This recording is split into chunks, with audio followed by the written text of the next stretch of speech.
Birds, turds, and nerds. I am live.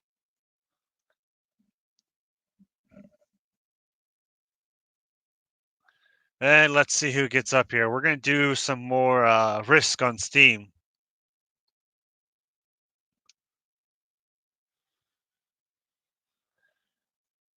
Bird of Prey, Cinnabon, we were all playing on his stream, and I was like, let's continue it.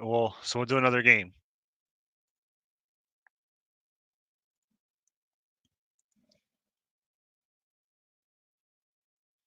So if anyone owns Green Shermore, you're first. Did you want to pick up Risk on Steam? It's free to play. And Cinnabon the champion is here. Rambling Canuck, hello all. And Chris Cook. So guys, I was going to do another round of Risk. Let me put the link in the chat. So if anyone wants to get in here. And we're going to play a round of Risk, which is a free-to-play game on Steam. All you need to do is click it and download it. Now, what they do, though, is you have coins, which you have to spend to play a game, but you get free coins like every couple hours. Bird of Prey bought for the premium version of it, so you can play as much as he wants. And let me get Cinnabon up on here. The champion, Cinnabon. I've arrived. Hey, Wes, hold on, sorry. You all right? You need some water? I was so excited by my complete victory that I will choke up there. And Shermore, I think you can play it on your phone, can't you? Is today? Yeah, it's actually cross. I have it on my iPhone, so I know it's there. It's in either the Google Play Store or the Apple or the whatever the hell the Apple Store is. Store, right? And Bird of Prey is with us. Let me get Chris Cook on here. Hello, Chris Cook. Oh. No, Thomas, I dominated that game. Are you down to play with us, Chris? No, but I'm at work, so I'm just dropping in. Okay. Never been on live stream before. Well, welcome, right. Chris. I'm leaving. Have a good night, Chris. Oh, Resolute Germ. Hey. All right, so let me get share screen, audio.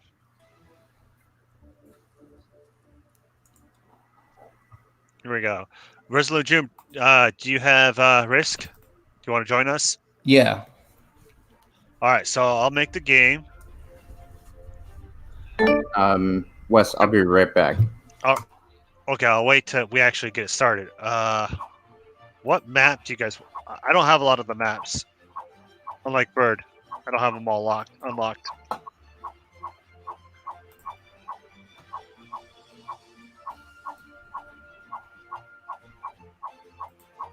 So it looks like I only get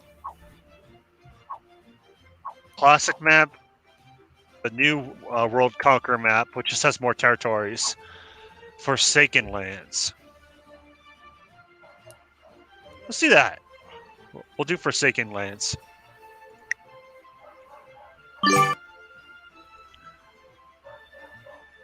Falco War off, Alliances on. Blizzards, timer, we'll set that to 5 minutes. Card bonus fixed.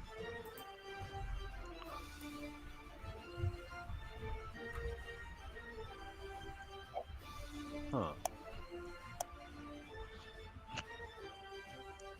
That looks good to me.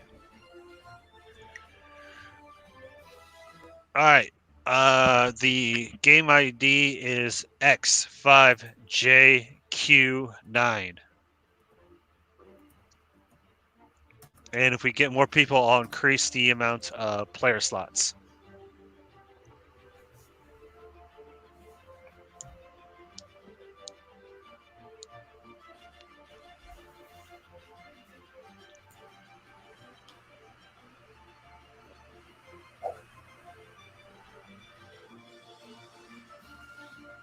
Thomas Spots, I've been seeing you watching the streams. Do you want to jump in?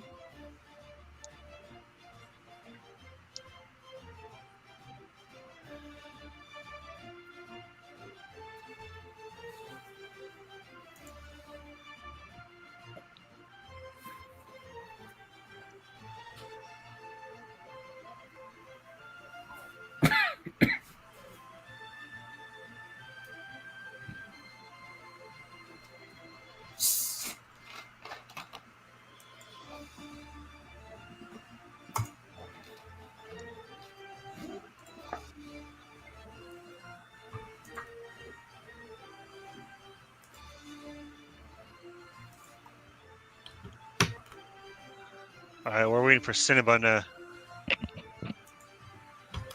I'll add a bot. Yeah.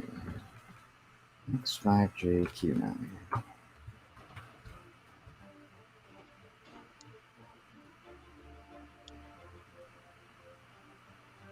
I think it's just 3 of us. Why even add a bot? Just To make it random. why? Because 3 ways it goes back and forth. It's like red attacks blue, then blue attacks yellow, then yellow attacks red, and the map just goes back and forth. Well, we'll probably just overrun the AI quick enough. Yeah. If we had a 4th player, I wouldn't have the bot. So We'll just wait for a minute. I mean, you just literally just started the stream. Might as well wait 5 minutes and see if anybody else wants to all right. join when they come in. Right. You're always in such a hurry, Wes. Jesus. Because I know that these games can take anywhere from half an hour to like. How many hours was that first round you guys were playing? Like 2 or 3? It was about an hour.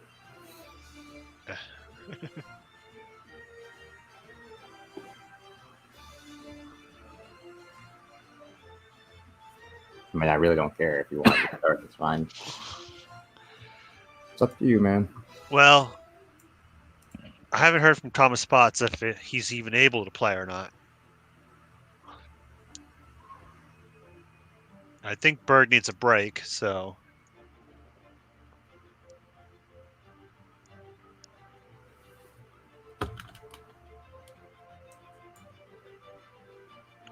Thomas Spots, put in the chat if you want us to wait for you or just start the game. Or sure more. Or rambling.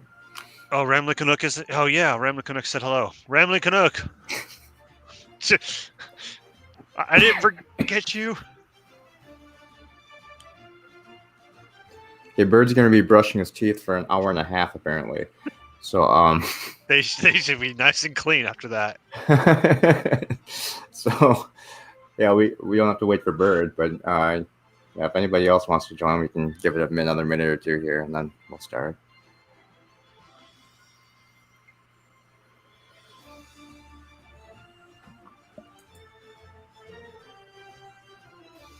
That background music, I've just been hearing it over and over. I turned it off.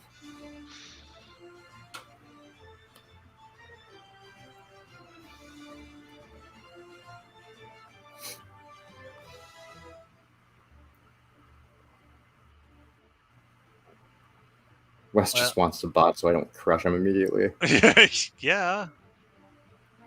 Well, you do have a fair more experience than any of us. At least judging by your rank. Do I have a rank? Really? You're beginner, we're novice. Yeah, we're novice. I think that's just because I won last game. Ramley Canuck says, can't join. I don't have Steam, but I'll watch. All right. All right, guys. I'm going to get it started.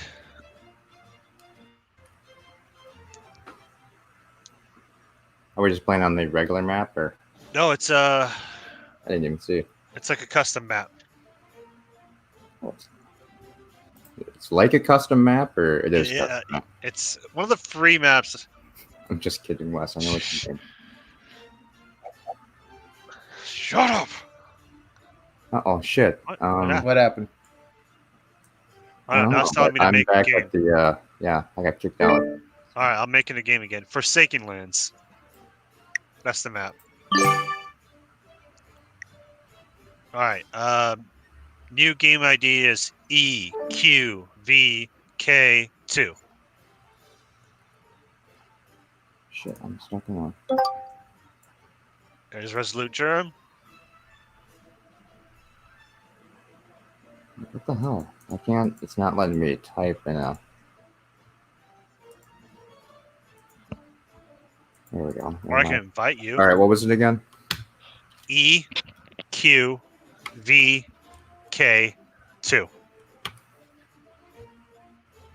Okay.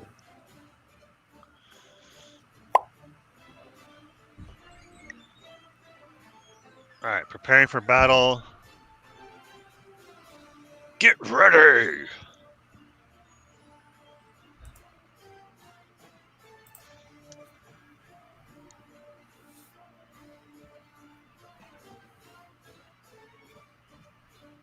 Validating players. Stealing my coins. Oh, Resolute Germ is on top of the turn. What the hell?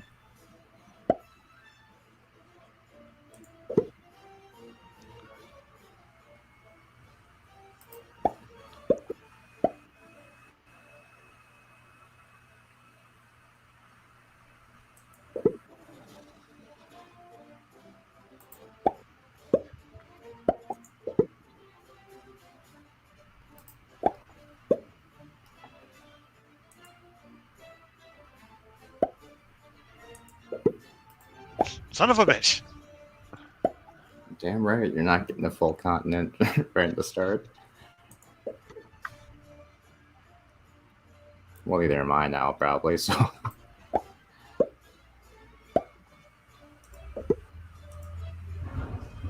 Oh shit.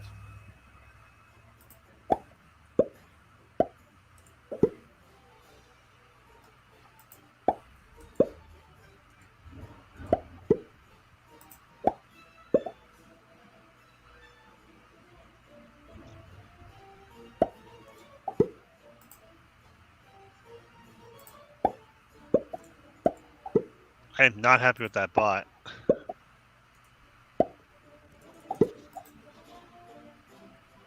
Yeah, I wouldn't be either.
And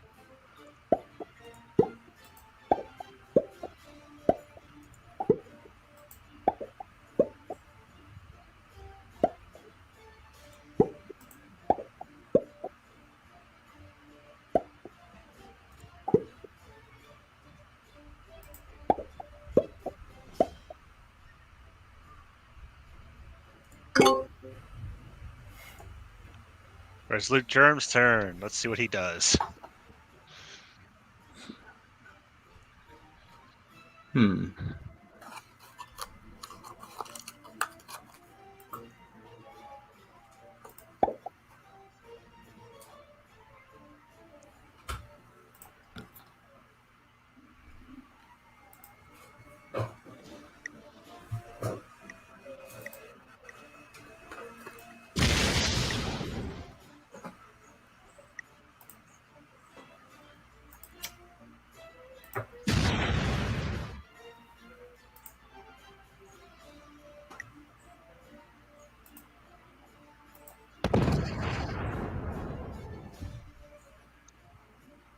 Gee.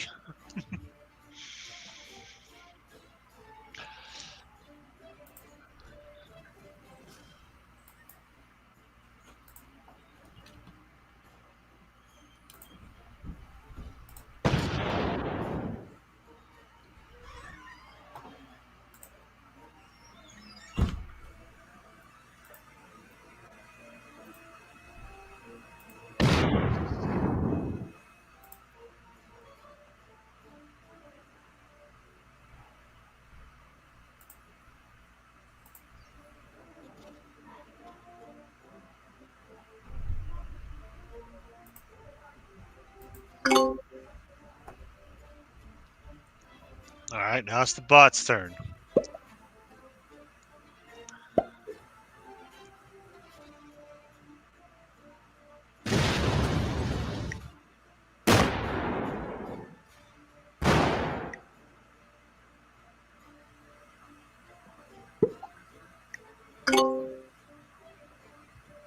Oh, Wes, looks like the bot's coming for you. Yeah, possibly.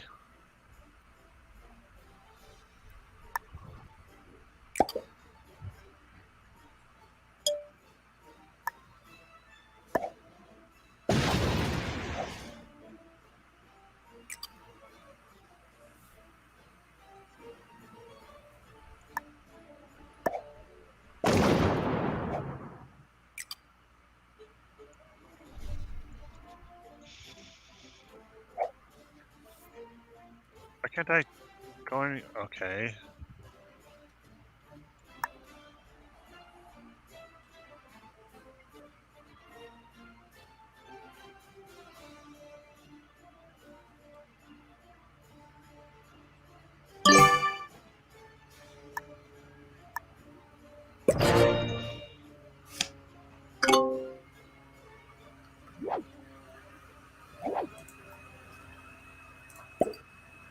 Let's see how bad I pissed off Cinnabon.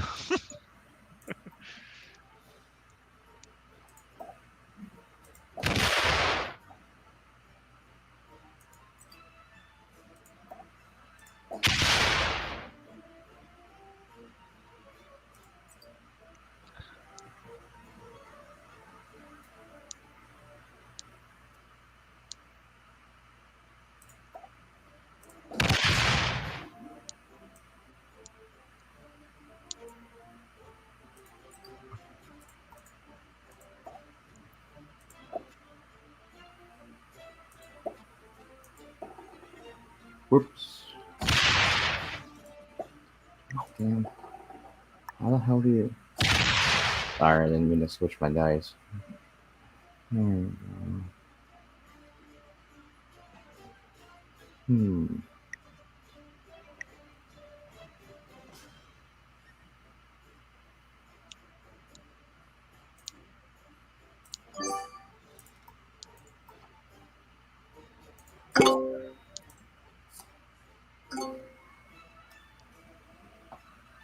Okay, what should I put?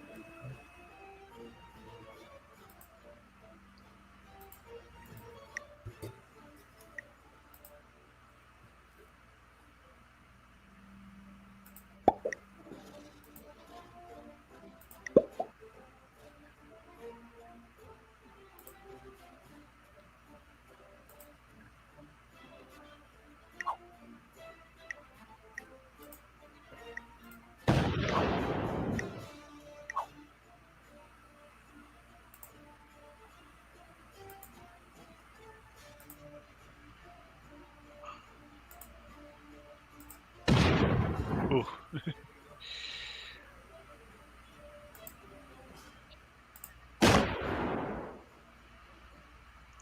Yeah, Shrummer's got to go. He thanks me.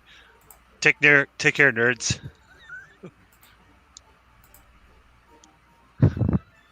Good night, Jerome. All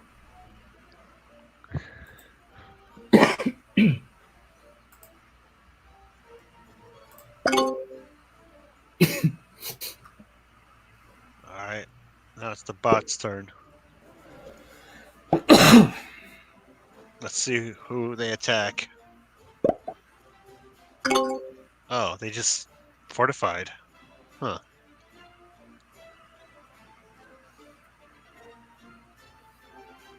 They don't see you as a threat. They're trying to fortify from you getting that small continent.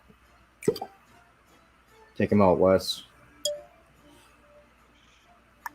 Well, attacked you, that'd be suicide.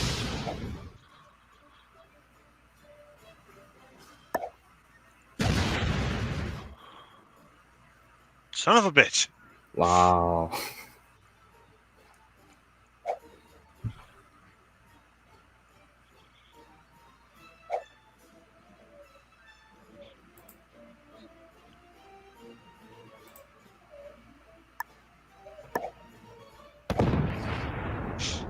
Oh, that sucked.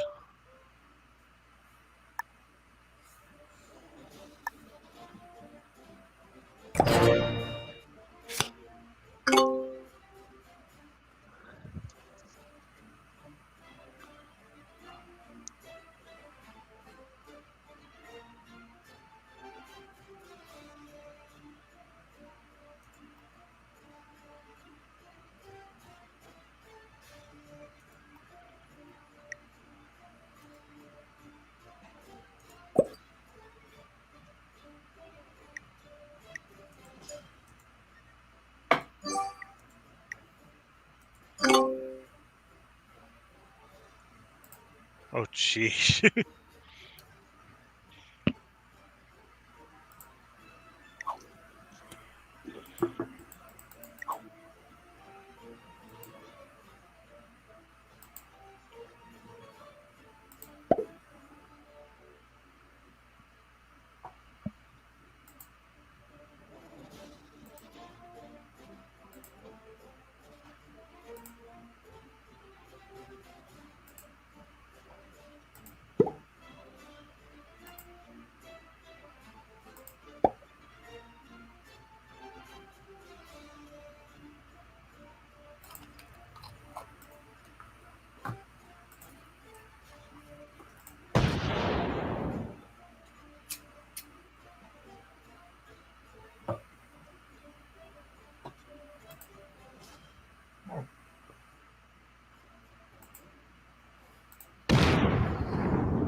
You have a feeling Resolute's going to win this one.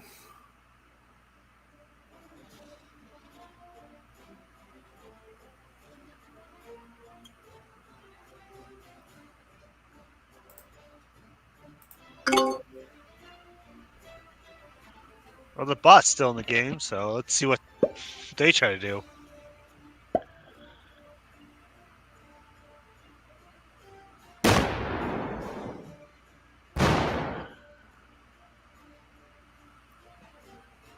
I'm not going to surrender, Wes. I'm just saying it's not looking too good. I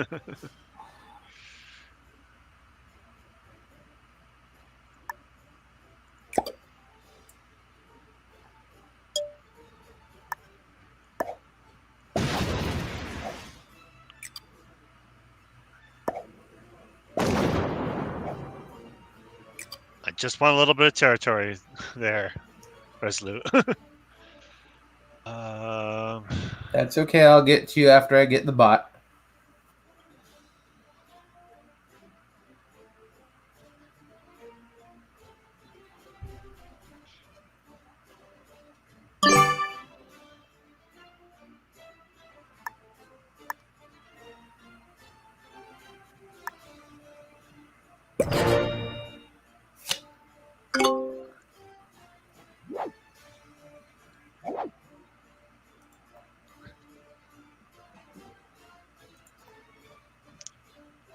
Yeah, or Ramlin Canuck. This is a free-to-play game on Steam.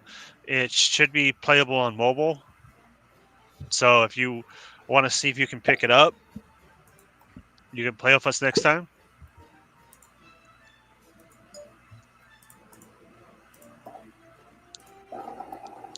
Why?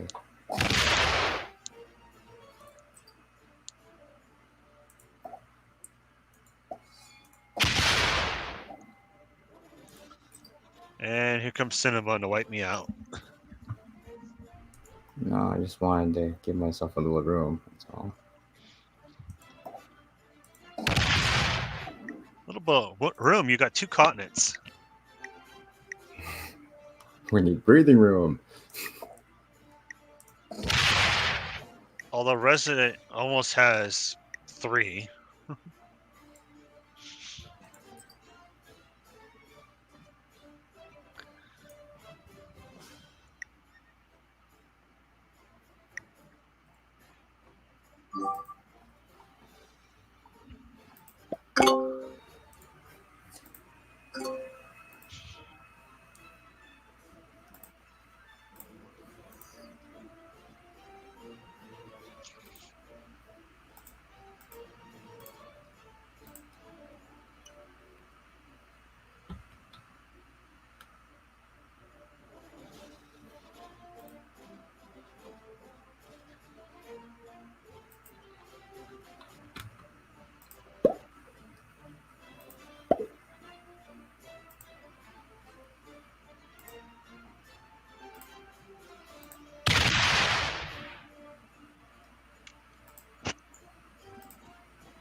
Ramley Canuck, you can also come up here if you want to chat with us.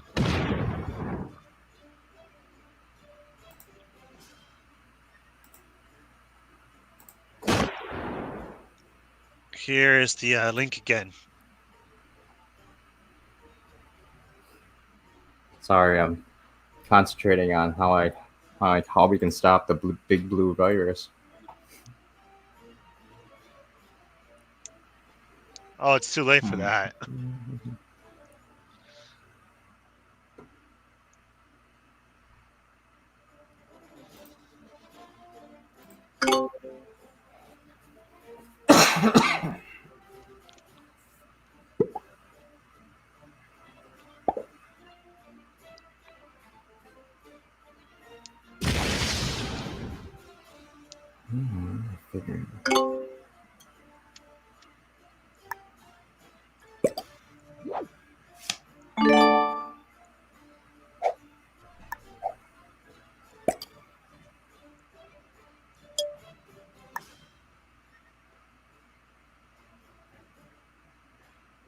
Son of a bitch. That's not what I wanted to do. Okay. Oh well.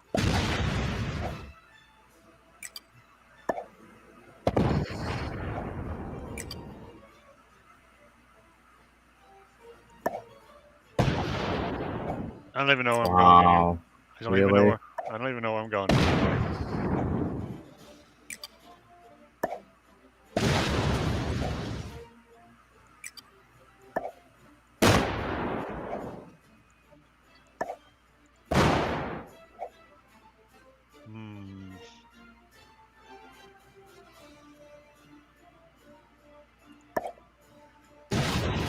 Shit. Oh, wait. It gets my fortified turn. Ah, hit. Damn it. Oh, well. I don't even have any troops to move around.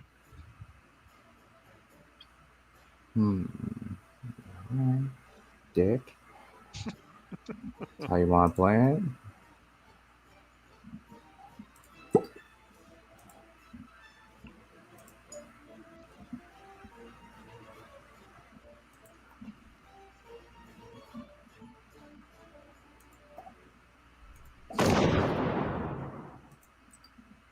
I should have stopped and gone the other way. Oh, there's Ramley Canuck. I'm sorry, man. I didn't see you there. No problem. No problem. Oh, as I hack up a lung. Breathe. Yeah, I've been mainly relaxing, getting ready. Oh, sorry. Excuse me for a second. Mainly been relaxing, getting ready to debate Anti-Tricker tonight. Oh, debate him? What? He says he doesn't debate people. Yeah. It's my final debate on Picard. I agreed to one last hurrah debate on Picard. So, yeah. I asked him like 6 months ago to do a debate. And he's like, yeah, sometime when Rational Roundtable grows large enough. Because it would have been on that channel. Oh, yeah. Well, I kind of called him out on it on like a live stream. Like, I'll debate you one last time. I'll step up and defend Picard. 1-on-1, me and you. You pick the time. So, yeah. It's tonight sometime. When he goes live. All right. Now's the turn when Resolute Germ just wipes the floor with all of us. Also wasted troops for me, but I had to get revenge on Wesley for being a dick. And see, what we need is axes and allies. So that's my game. That's my game. Although you pretty much have to set aside 4 hours for a live stream. It seems like a dumbed down version of it. Basically, the way I used to explain it is axes and allies is chess, Risk is checkers.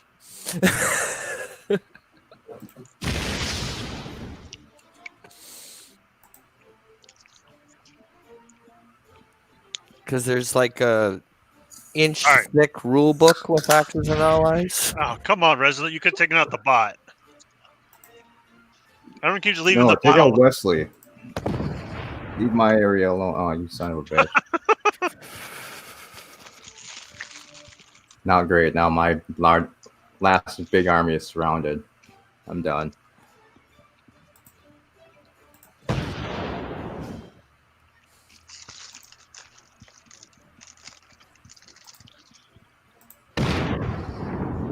No, somehow the bot gets a massive army and just wipes the floor of us.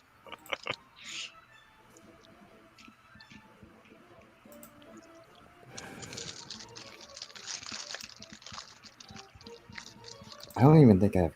Oh, I finally do. Oh, God.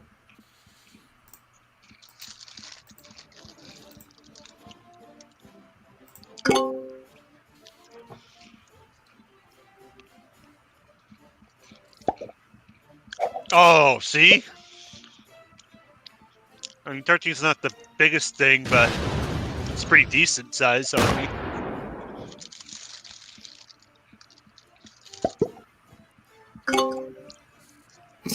Yeah, that can be. I wouldn't doubt if the bot came back and killed us all. Wesley for sure.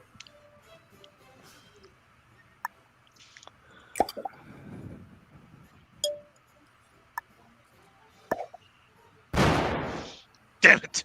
Wow. That was horrible.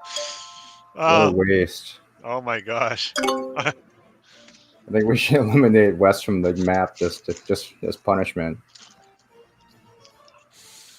Let's see, how can we do that? We need guys here. I'm gonna have guys stuck in up here though. Shit. Oh, yeah, today's been the most relaxed day I've had in the last like 3 weeks.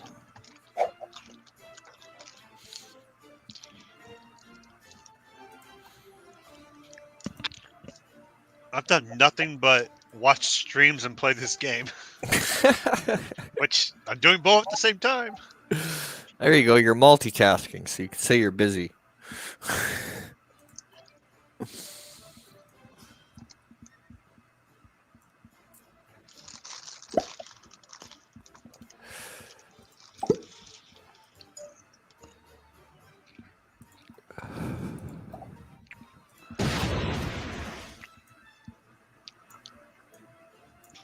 It's like Cinnabon's gonna take me out.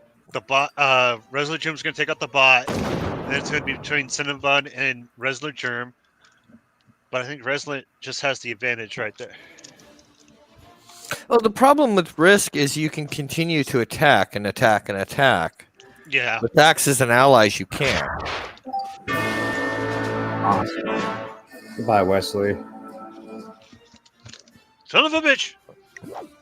Destroyed Wesley twice now. Ah, shit. I think I'm out of time. Alright, so now... Now somebody's going to have to share the screen because Wesley's out of it. Oh, okay. Hold on 1 second. Let me... retake some territory. See, that's why you got to leave Wesley for last, because he's the one sharing the game. I was the host. Too. And Resolute Germ lost connection. So does that mean Cinnamon Bun won by default? I was the host, and it kicked me out of the game when I lost. I think I should do this. Sorry, I'll share my screen in a minute. Just trying to make it so I might survive one more round, but I think Cinnamon, are you still in? Yeah, there's no hope. Shit.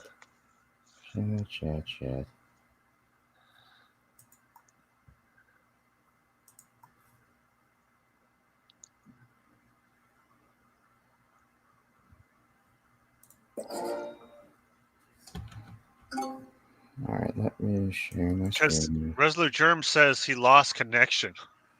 Oh, really? So I'm playing against a bot now? Yeah. Awesome. I might win.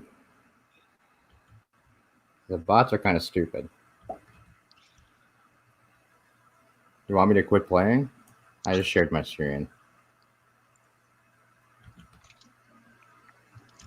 I don't know. If you want me to, I can. Just otherwise, you can tell me what to do. We'll leave the rest of the battle up to the chat. How's that? Resolute Germ, do you want to do a rematch?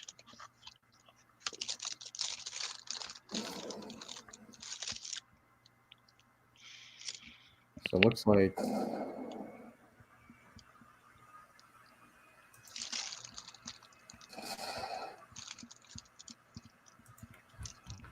oh no, he's still here. He just meant he's got disconnected from the chat. Oh, okay.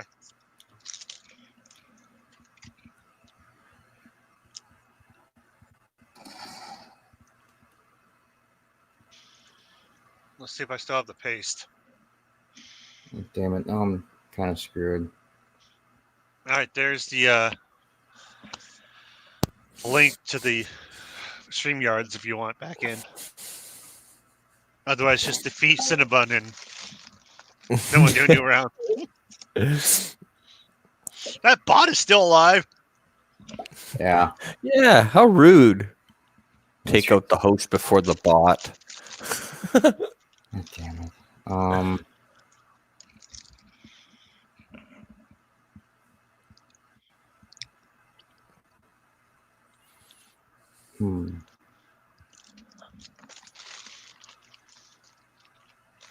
I'm kind of screwed, so it doesn't really matter, I suppose.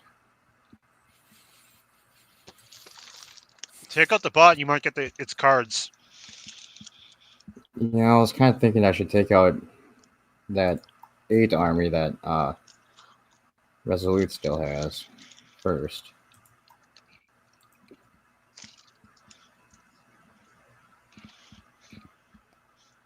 I should do that.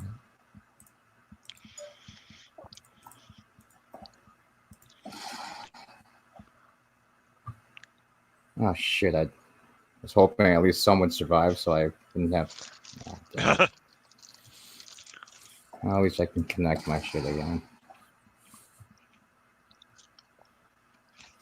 Oh, there he is. There you are. Yeah, drop the Streamlabs for a minute. Or StreamYards. Oh. Yeah, I thought you were saying it kicked you out of the game when I got dropped. Oh yeah, it's over I now. thought it kicked me out too. Apparently only did the StreamYards.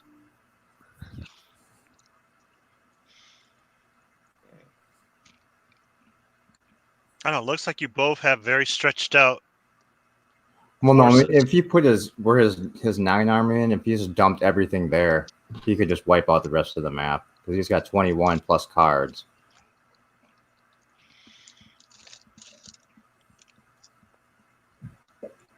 Plus a tactical nuke. Yeah, so as long as you don't accidentally put yourself into a corner where you can't move, I mean, he should be able to take out the rest of the map, or at least close to it. So no pressure. We expect you to win.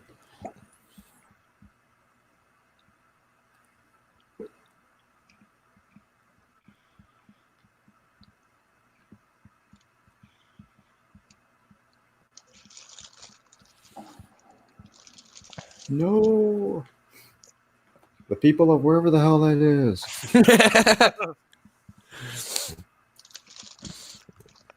Ooh. Inflation just went up, folks. Ogre Retreat or Salt Wash? Oh, Ogre Retreat falls.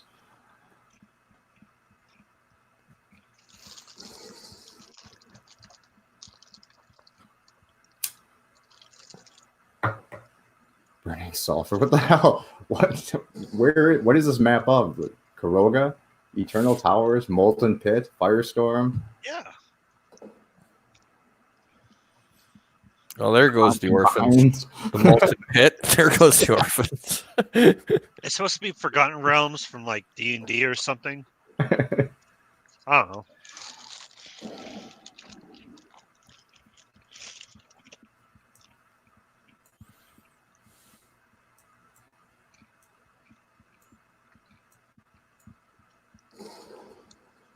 Oh, spring. I only have 3 maps. It's the classic map, the world domination map. It's just like the classic. It just has more. It's more detailed. So there's like more in between little territories like Hawaii, and then this one. Mm-hmm.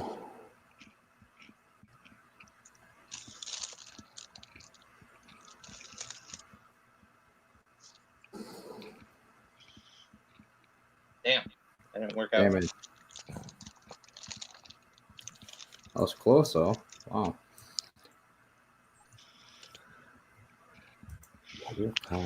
And that bot is still just holding on to that one little chunk of land. Sitting there. Nothing to see here, folks. Nothing to see here. Switzerland. Sons of bitches. Maybe they'll probably just sit there, yeah. It'll just sit there and build up its numbers. Okay, I'll take them out.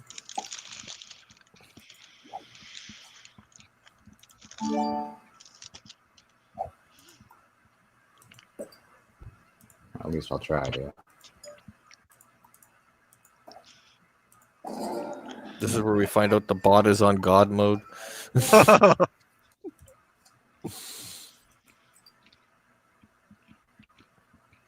Nope. Nope. Bot was like, son of a bitch. Yeah. Bot was secretly Bird of Prey 5.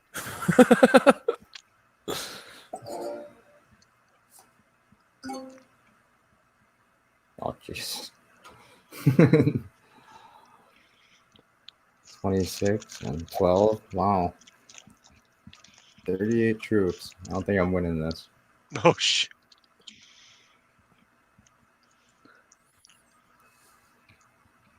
Just hope that they're all drunk and have no aim. That's all.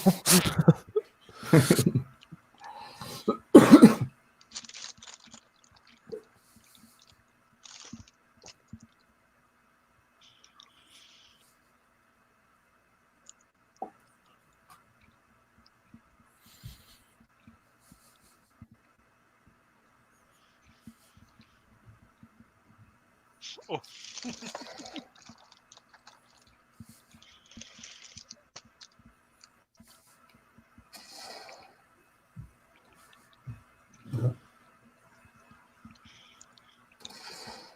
So once it takes out that 8, it's done. Those ones are just speed bumps. But, yep, there it goes.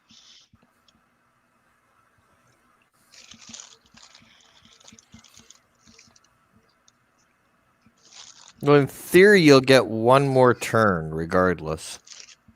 Maybe. You could just split a couple off that 21 and Yeah. take care of the bottom and take care of the top at the same time.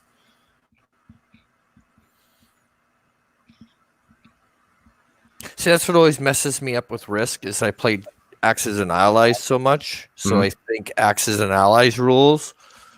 And then I get all jungled and messed up because, yeah. How many attack? It is strange, like, you can just keep attacking as long as you have forces to attack with. Yeah, and not only that, but, like, with Axis and Allies, when you get troops, you can only put them in certain places and then eventually move them to there. So, yeah, it's a little different.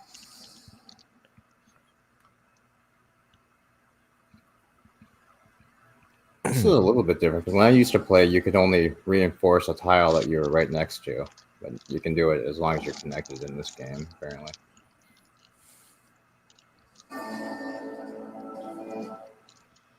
Congratulations, Resolute. Thank you. Destroy the luck. bomb. You have defeated the bunny. All right. I Another was able round, to or defeat Wes again, so I'm happy. Yeah, do it on the traditional map though, and add bots, and up their level from easy to, I don't know. okay. Make it a challenge so you actually have to fight these idiots. I'm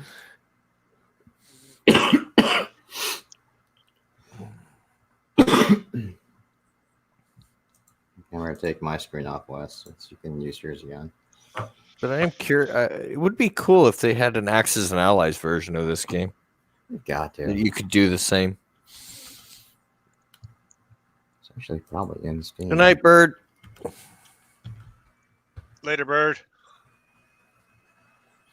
All right. Medium difficulty for the bot.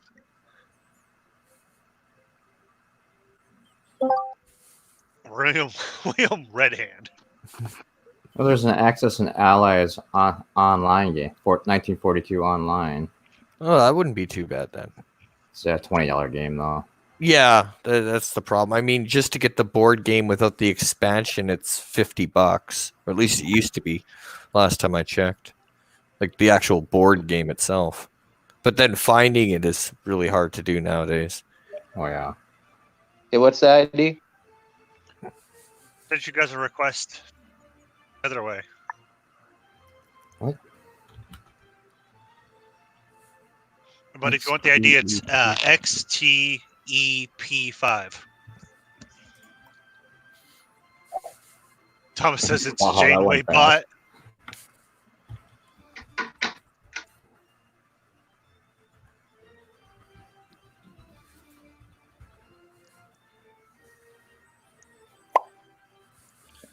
All right, is that good?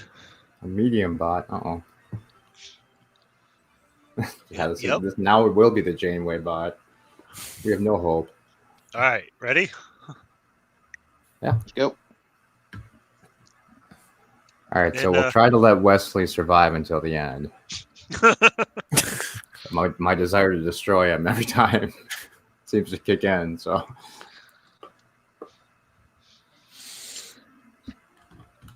Just gonna have to like hide from you. Wrestler Germ was nicer than you were. Well, you started your territory right next to me. There was no other choice.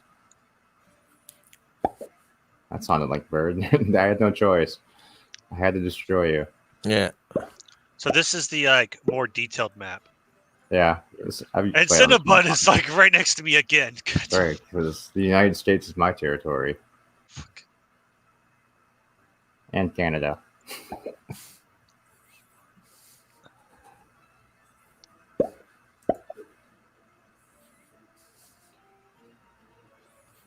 See, I'd take Canada that way if it got cold. I'd be hoping that it'd be too cold for,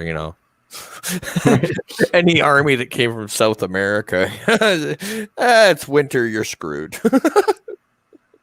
We're good. We got 6 months to build up.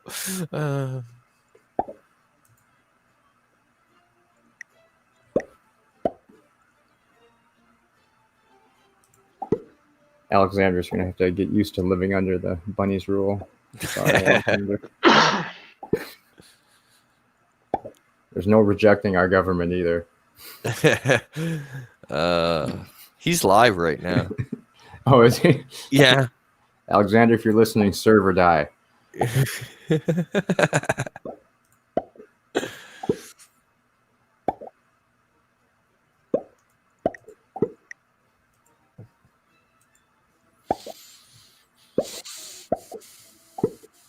We are not democratic.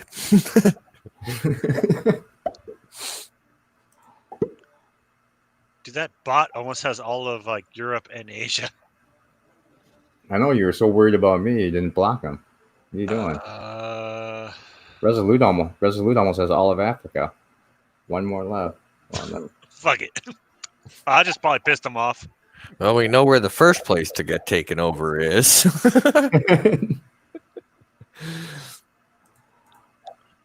Oh, shit. Now it's just which countries do we want to sacrifice? See, but the part that the online version is missing is the table flip. For right? Are you cheater? The infamous table flip. Oh darn.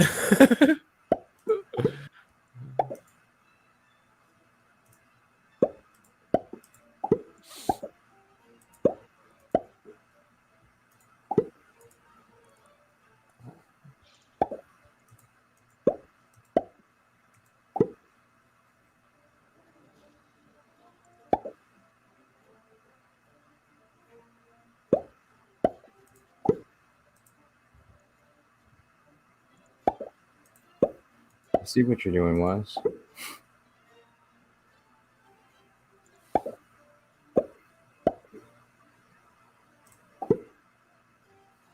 Yes, Wesley learned not to put everybody in one spot this morning. That was a bad tactical decision. Yeah, I had no idea what the fuck I was doing.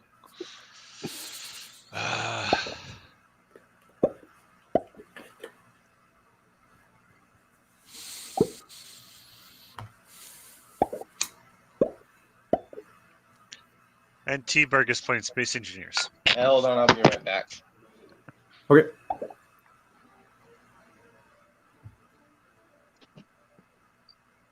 Oh shit! How long did you put the timer for, Wes? 3 minutes. Okay, so Resolute's got time. Oh.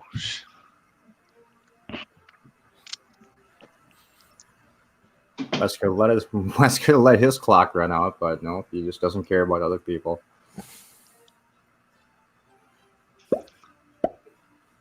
Well, there you go. He picked something. Okay. I just had to walk away for a minute.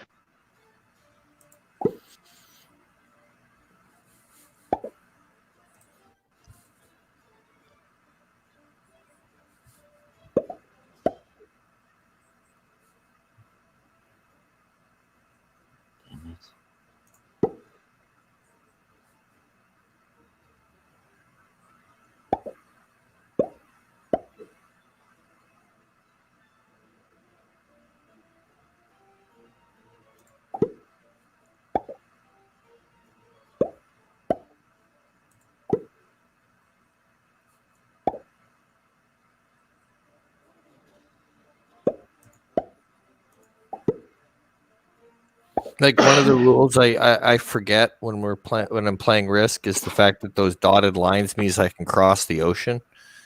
Yeah. I don't need transports.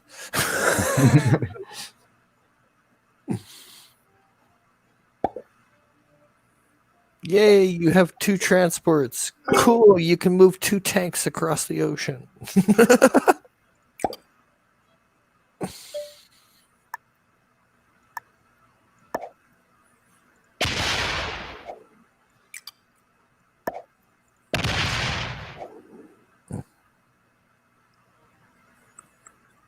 Wow. That worked out well. No. You really gonna risk it, Wes? No. Hey, Life with Matthew. Hey, Matt. You should join in one of these games. Yeah, Matt. Pick this up on Steam. It's free to play. It's Risk Global Offense or Global.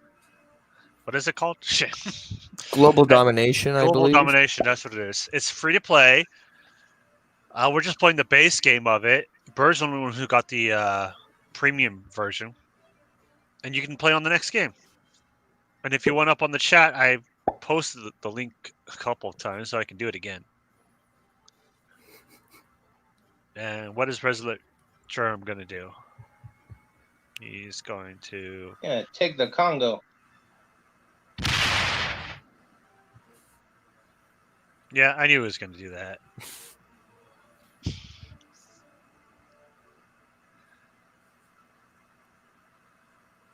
I want. Might as well go into Europe. But is he going to attack South America or Europe? Yeah, take out the bird of prey bot.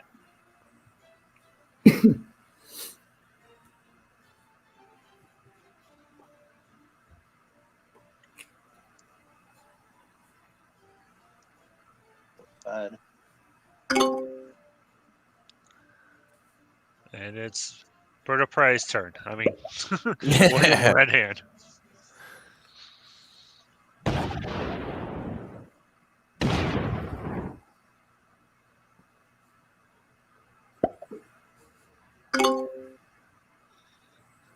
And here's Cinnabon, who hates Wesley Crusher's turn. That's true. There goes North America. Are you there? I don't think I can take North America. I'm gonna try. I'm gonna try. Oh, there's no way.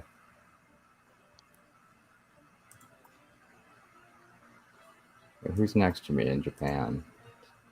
It's Resolute. I gotta leave that there. Shit. Ooh. Go West Coast. Are you fucking kidding me? Apparently, your soldiers are drunk and can't hit the broadside of a barn. Oh, no. Now I'm just gonna rage attack and just waste all my troops. Damn it. Alright, I'm gonna stop before I.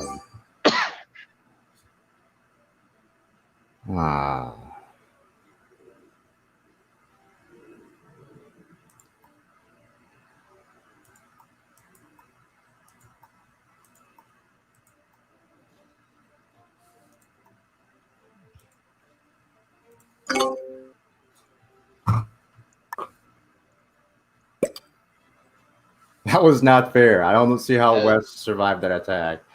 I think he put some good soldiers before this game started. That wasn't the greatest move, Wes. That was bullshit. Revenge! Oh, man. Ah.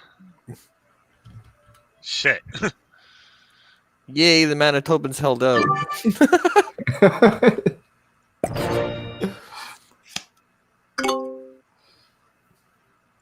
Meanwhile, while Resolute Germ builds up an empire. Well, so is the bot. And then... It's nothing to see here. I think this one's going to be the bot versus Resolute.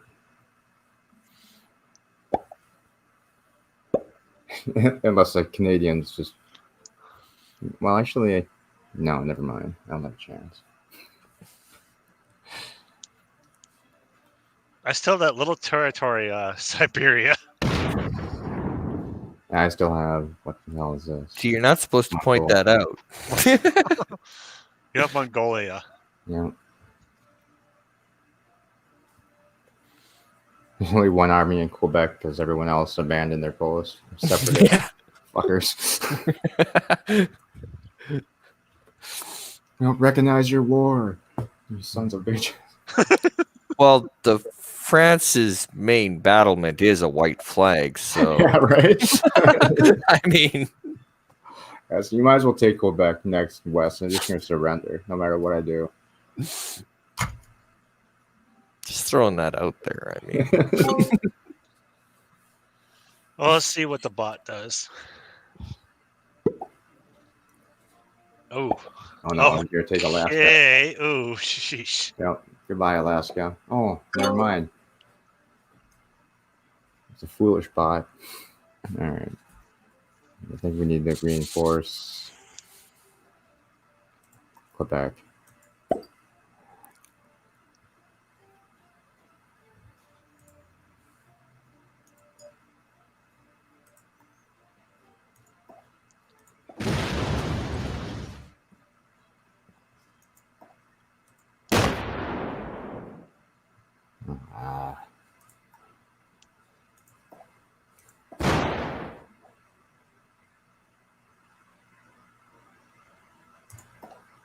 Just because. Damn it, I couldn't even get one of you?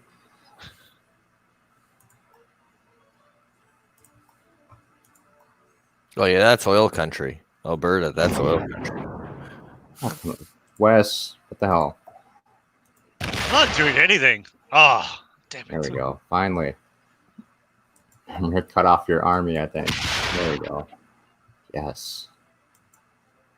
That should limit your troops at least.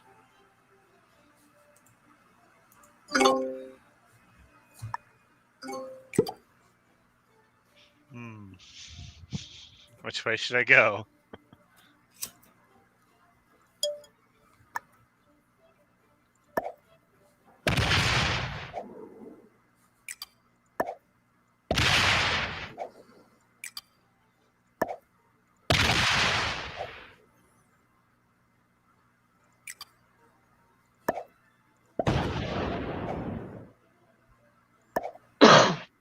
Canada will be mine. Shit, running low on. Oh, but I can attack from here. Yeah. No. You know who else also blitzed through an entire continent?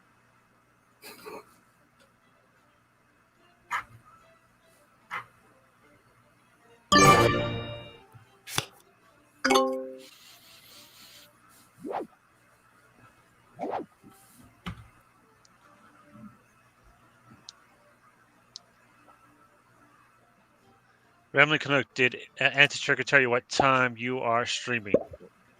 Let's see here. Let's go back to my messages. Yeah, because I want to watch that. What time did I message him? Well, at 6:19 my time, which was, well, it's 7. It's almost 8 o'clock now. So at 6:19 my time, he said 3 hours. So yeah, around 9, give or take. Okay.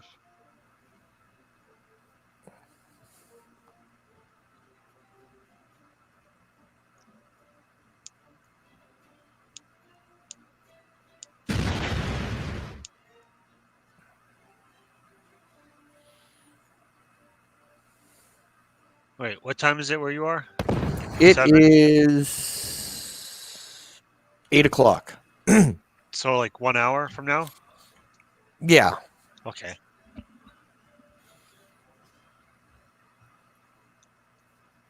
Well, an hour and a half because he said at 6:19, so 9:30 ish my time, I would assume.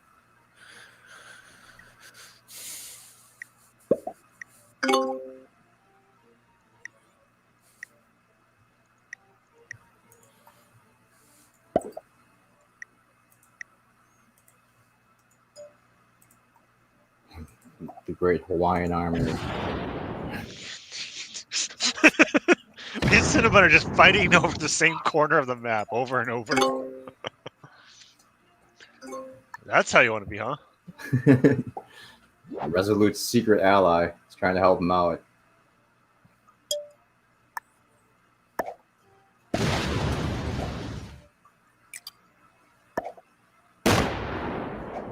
Oh my god. West just destroyed Pearl Harbor. Attack Japan or don't attack Japan? Oh my god, he's gonna nuke Japan. Go for it. West is a monster.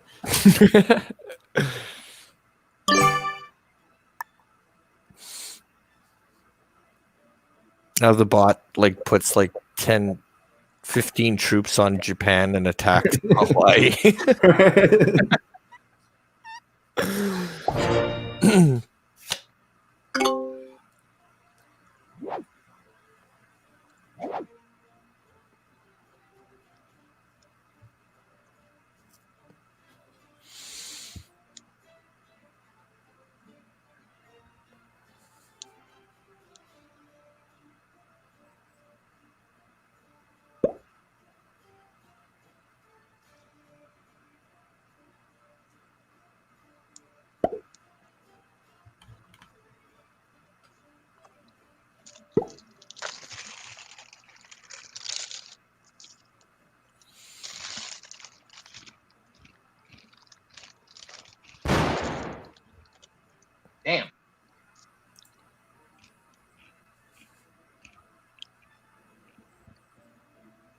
Sometimes defending teams just get the advantage.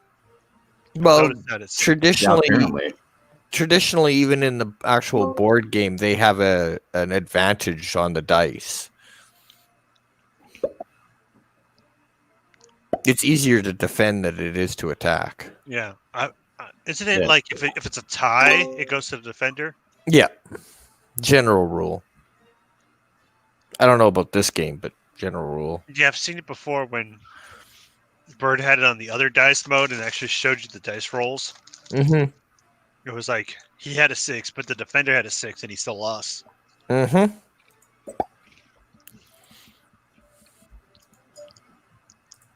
Don't do it, Cinnabon. We'll free Ontario. God. Wait, excellent. There we go. Ontario is mine. Fuck Quebec. We'll help Alberta. There we go.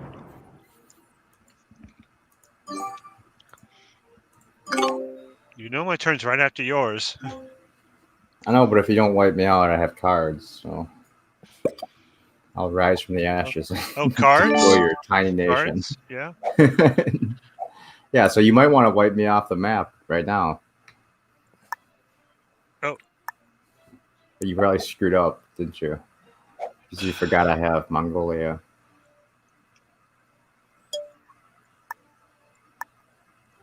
No, what is it doing? There we go.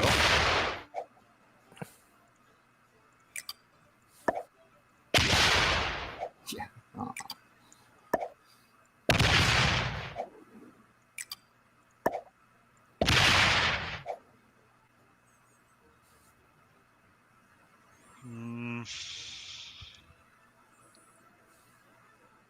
Go for it, Wes. Just one more and you can get 3 cards.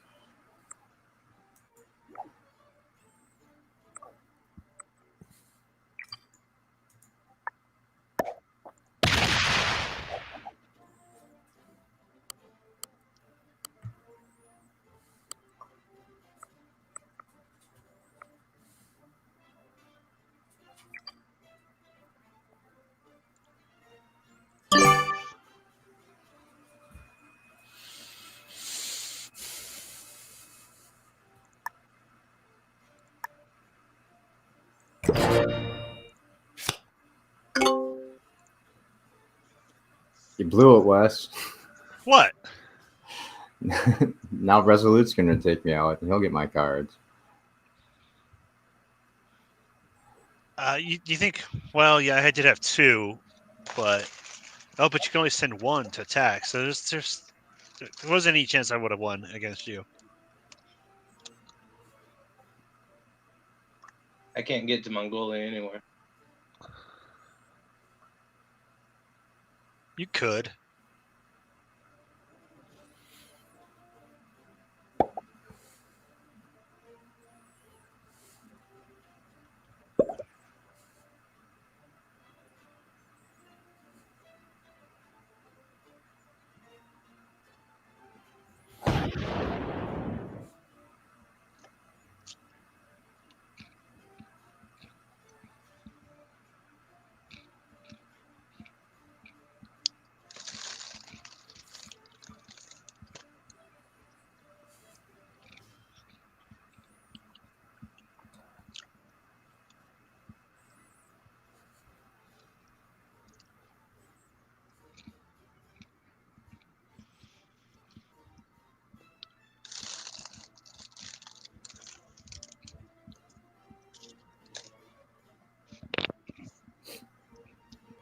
We're all quiet because we're actually interested in what's going to happen.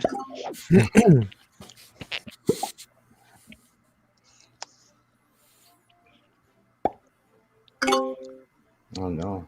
Dude, damn that bot. The bot actually left me alone. That was weird. That's actually scary.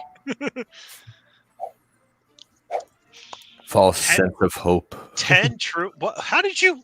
I told you I had 3 cards, man. Oh, okay. Let's see. Cinnabon's revenge. No. Where's your let I go? Okay, you're just going to defend? Our stronghold in Mongolia.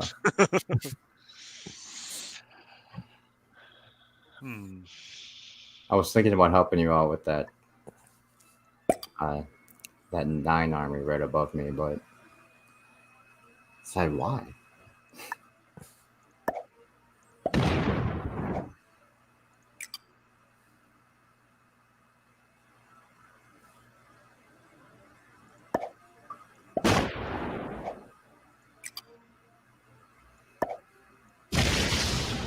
Yes. Oh, son of a bitch.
Who shall take over the world? I'm about to screw Wesley. I get another turn. Hopefully I do. Yeah, unless the even if the bot full on attacks you, it can't defeat you. Mystically, the bot pulls out 48 new troops. Deploys them at Japan and then attacks Cinnabon. 3. He's gonna attack me.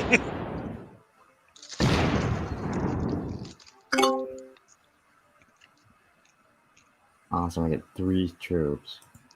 Nice. I've grown tired of Mongolia. Oh, look at all this unguarded territory. Oh, darn it.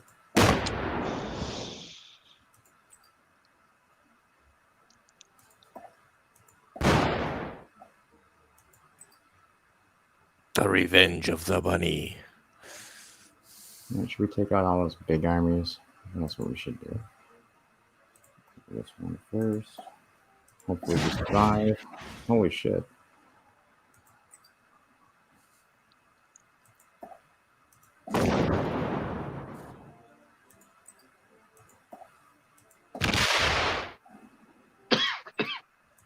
You might take over North America, but that's probably as far as you're gonna get.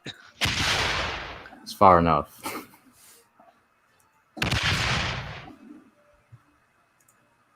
Actually, I got farther than I thought I would. Wow. But it's not like it'll last, so I wasted all my troops just doing that.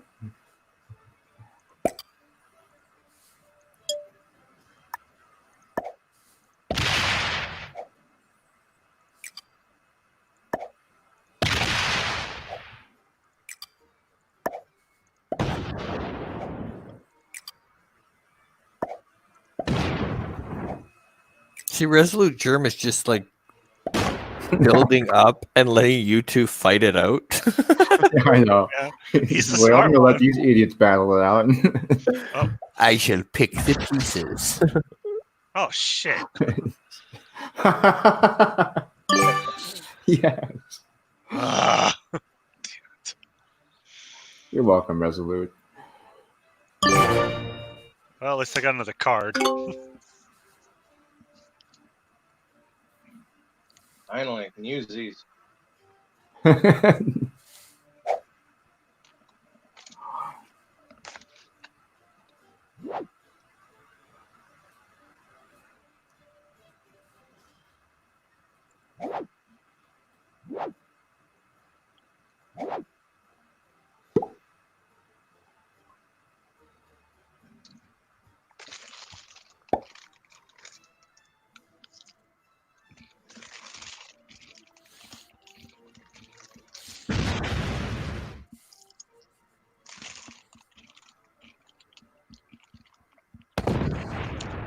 Son of a bitch.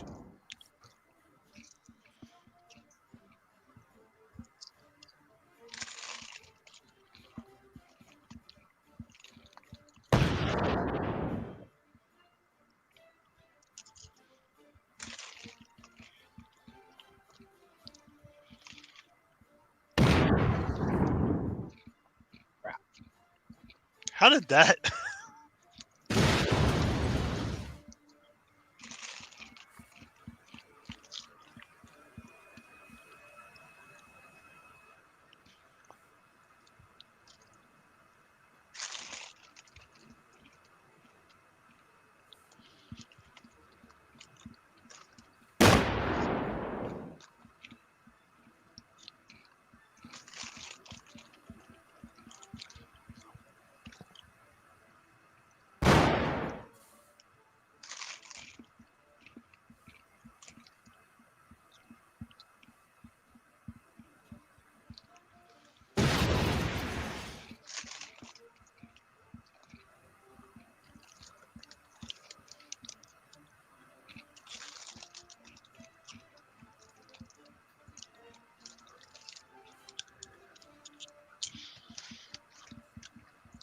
Yeah, Resolute Germ is the coronavirus.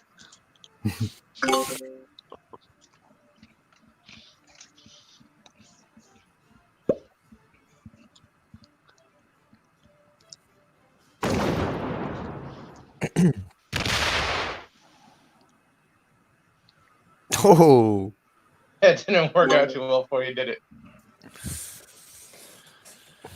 All right, Cinnabon's turn again.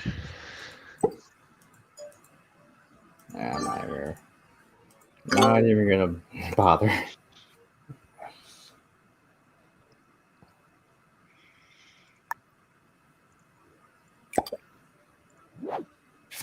Matching cards. Woo.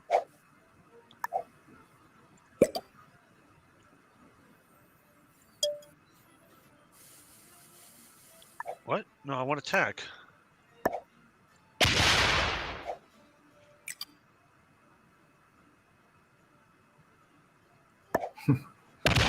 Wes was really against finishing me off for some reason. you shall watch the world burn. Oh, Damn it.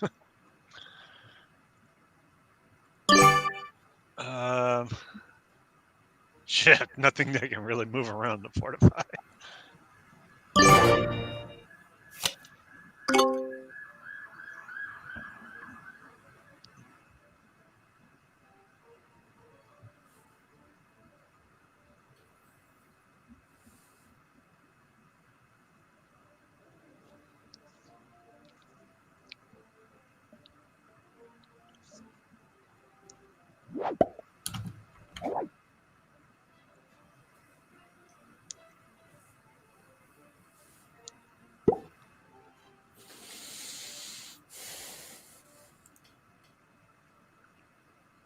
This has kind of been a drawn out game. Yeah. You could have defeated me twice, Wes, but for some reason you chose not to. I had a card, so it would help you. Dang it.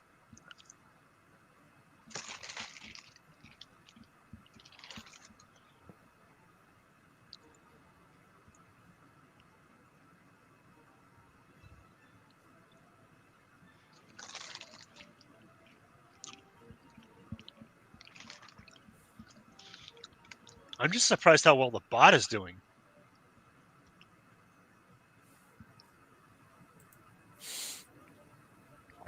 The bot's doing better than me and you combined.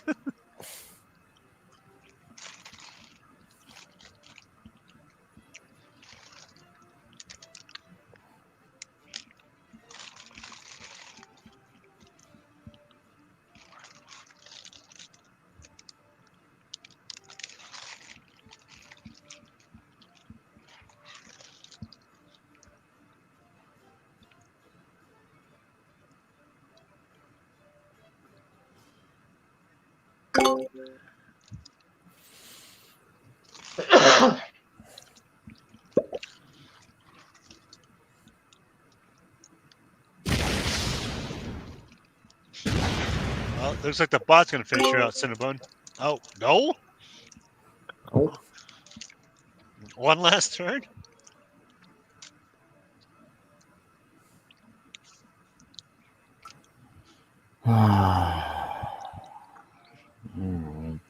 Who do you attack? You're surrounded on all I'm not sides. even going to.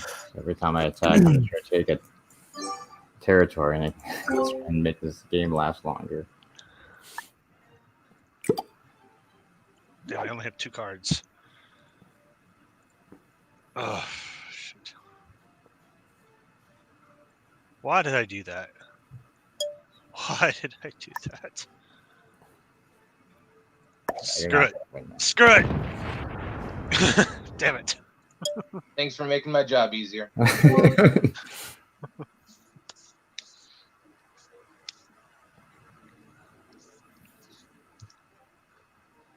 Looks like Wes is just throwing in the towel now. See, now what Resolute Germ does is he just goes all the way around Cinnamon Bun and leaves him alone. That's what I would do. Oh my god. Just leaves him there. This is where you are. This is Western U.S. will be an economic powerhouse for you.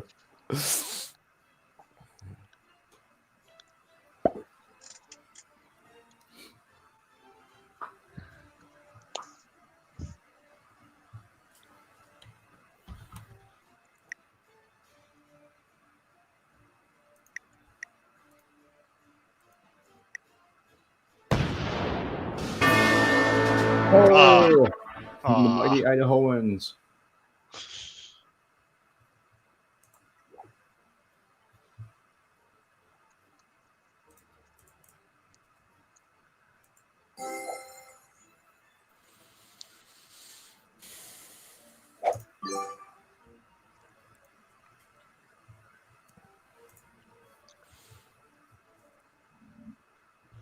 Well, Resolute, at least take out the bot before me.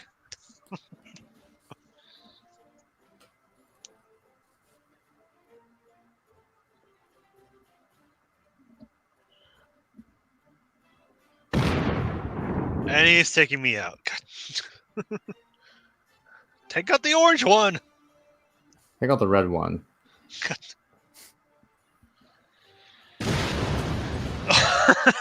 Damn it.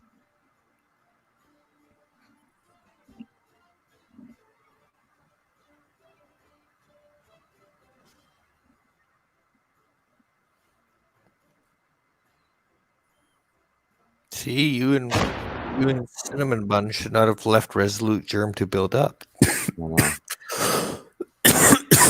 think I need to make it. Cinnabon shouldn't have kept taking back the territories I took over. I have an obsession with crushing Wesley.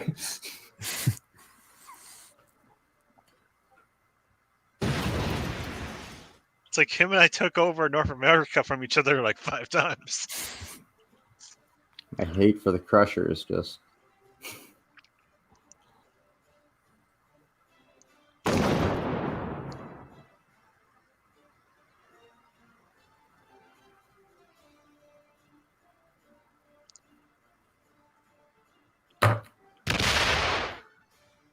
Haha! I don't know how Venezuela did that, but they did.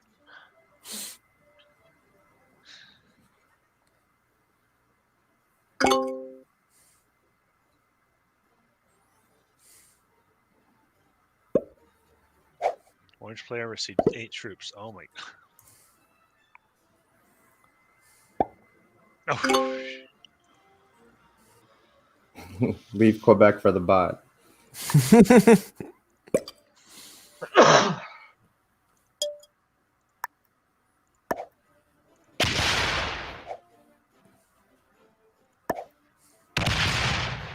Son of a bitch. Oh, I still got a card. Damn it.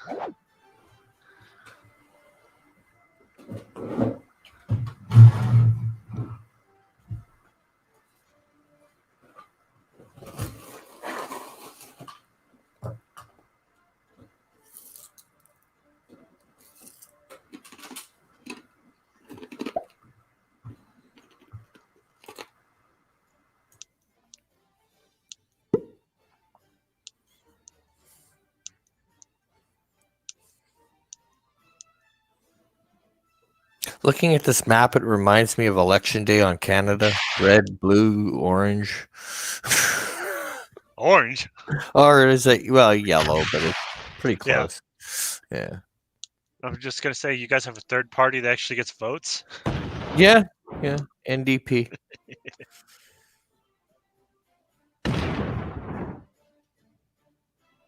Basically the Union Party. Our third parties have been squashed. It's kind of sad. I actually wish third parties would get more attention, but they don't even get airtime. People don't even pay attention to it. As general rule, there's 4 or 5 on the main debates. There's the Liberals, the Conservatives, the NDP, the Bloc, and then the Green Party, typically.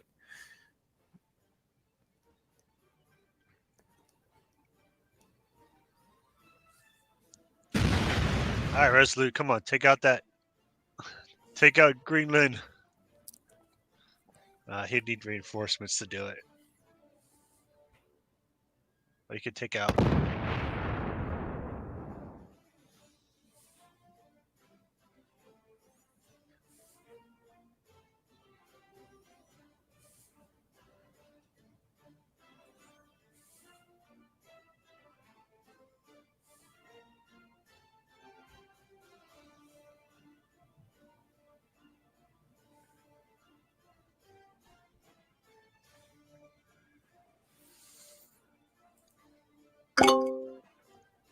Alright, let's see what the bot does. It's probably just going to try to fortify. Yeah. I kind of pictured it doing that. No matching cards. Fuck.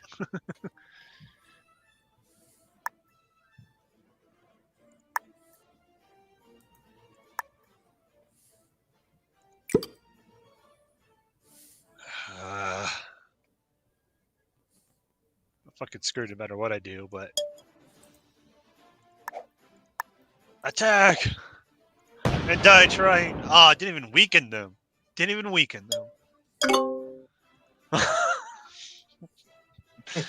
Alright, there you go, Resolute Charm.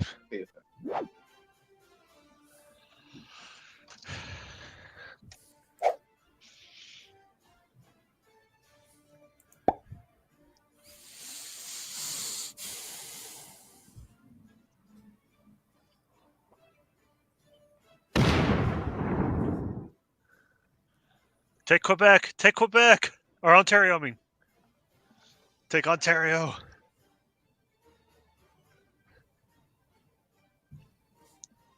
Wow, you really don't want that territory, do you? No, I want him to attack the last orange. Take Ontario. You'll survive. You'll outlive the bot. Yeah. I've got second place. I can accept second place.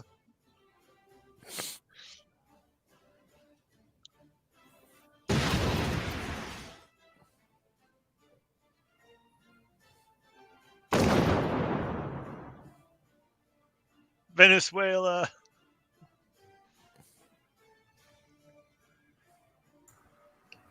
Be nice and let it happen in one. 2 in a row.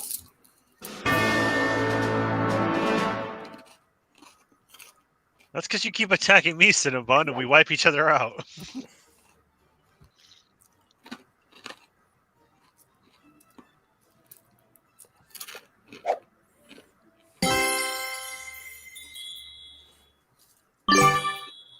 All right, do you guys want to do one more?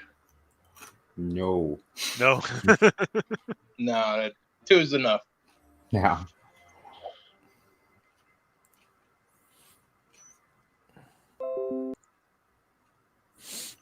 All right, so what else is going on? Not much. Just kind of hanging out now, waiting for Rambling and the Anti-Trucker to start. Yeah, you should message him, Canuck, and tell him, like, hurry up. I'm... Go on, man. I don't know. I think this is going to be... yeah. It's gonna be one of those nights.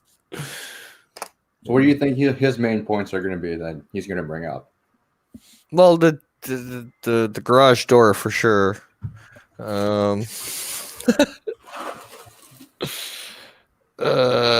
lot of the plot holes, which see the thing is I look at the show completely different than he does, so a lot of the way he perceived things and the way I perceive things are different.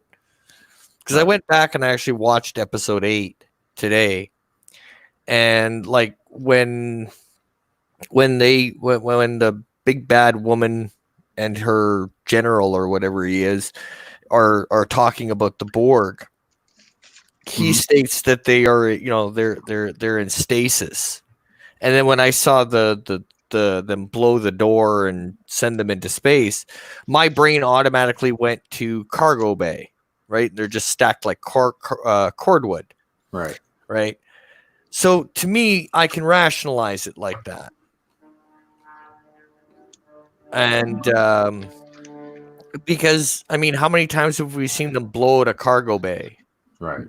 Although the one, and he's probably listening, so he's going to get prepped. But the one thing I want to take the task for is this stupid line of, screen door on a submarine.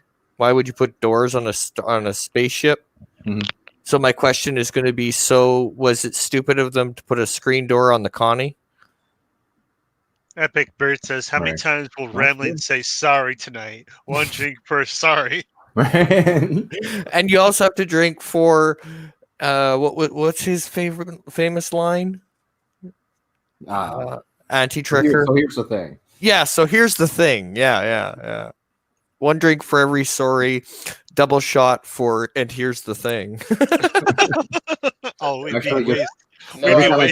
the thing. Just keep drinking until he stops talking after that. You can survive. Yeah. Yeah. No, it'll be fun though. I'm excited. Oh yeah. It'll be interesting because it'll be the first time I'll be able to debate it like one-on-one without like 4 other people who hate the show. What screen door on the Enterprise? And which Enterprise are you talking about? Well, the Constitution had I'm very, very much simplifying it. Are you talking about like the garage door hangar bay thing on the back? Well, they had the shuttle bay doors on the back, right? And Anti-Trekker for the last week and a half has gone on and on and on about how putting a door that opens into space while you're in space is a stupid idea that doesn't make any sense. I mean, the Constitution had that big door in the back. Yeah. The Galaxy class had multiple shuttle multiple that had like doors that open. Yeah, and cargo bays as well, right? But his biggest thing has been doors that open into space are stupid and don't make any sense. And that it's like putting a screen door on a submarine. Right. So my counter is, so was that the same idea with the Connie? They had doors that opened into space. But to the Borg, my guess will be he'll say that door had a purpose, and he doesn't think this one actually did. Yeah. I don't think he thinks it's a cargo bay, right? No. Yeah. Oh, and like I said, we see it differently, right? So yeah. Do the Borg send shuttles out? No. They have their sphere. They have the sphere, yeah. Well, they probably did, because remember in Voyager they had those little probe ship things. So maybe they shot those things left in the cubes. And it makes sense for the Borg to have cargo bays, because I believe they beam in certain episodes. They beam in stuff into the cube. So where are you going to beam that to? A shuttle cargo bay. It's just a big pile of shit in the middle of the Yeah, it's like this is stuff we've collected. In Next Gen, it always seemed like the Borg cubes are very hollow on the inside. Mm-hmm. That's why they just dump all their stuff in the middle. Yeah.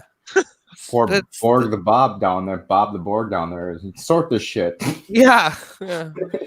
We don't like Bill, so we don't like Bill. Bill's an ass. So, Read technology in this bin and organic stuff in this bin, please. and it's got to be alphabetically ordered Right. by date of consumption.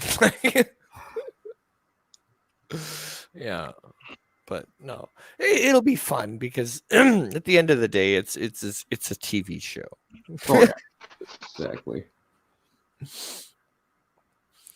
I'm looking forward to it. Oh, come on, Thomas. Thomas says Rambling is a CBS shill. Oh, definitely. I wish they can send me a check. I will give them my address. Absolutely. Although I do find it absolutely stupid. CBS, Canadian Broadcasting System. We don't get Picard on CBS. That's funny. I didn't know it stood for As far as I knew, that's what it was CBS, because we have CBS right downtown, Winnipeg. Mm-hmm. And CBC. Yeah, CTV and Epic says tonight, maybe tonight we'll prove that AT hates Trek. Well, yeah, his name is right? even anti-Trekker. He hates Star Trek. No, except for TOS. He yeah. TOS is the TOS is the only thing he cares about. Yeah, well, and DS9 maybe a little bit. I think he secretly loves the JJ universe and actually loves Discovery. Loves it. I was actually surprised Number One Sci-Fi is starting to like it. Yeah, That shocked me. I couldn't tell if he was kidding or not, but apparently he does. That's shocking. I'm kind of like, should I watch season 2 of Discovery just to see how bad it is? Wait a minute. You never did a Picard thing, Wes. Well, what you thought about it? Oh, I'm like in the middle. It constantly felt like, oh, here's something you'll like. The fans will like. No, we're gonna smash that. Oh, Yeah. Here's something else you might like. No, we're gonna fuck that up too. It was a roller coaster. It was constantly like, okay, I like this 5 minutes, but I don't like the next 5 minutes. It was just, Yeah, some things landed, some things didn't. I thought that they did the member berries for the most part. I mean, some of them were just brutal, but some of them weren't too bad. Riker in uniform was nice at the end. I liked the planet, the whole episode where it was with Riker and his family. I liked seeing what did him and Troy do.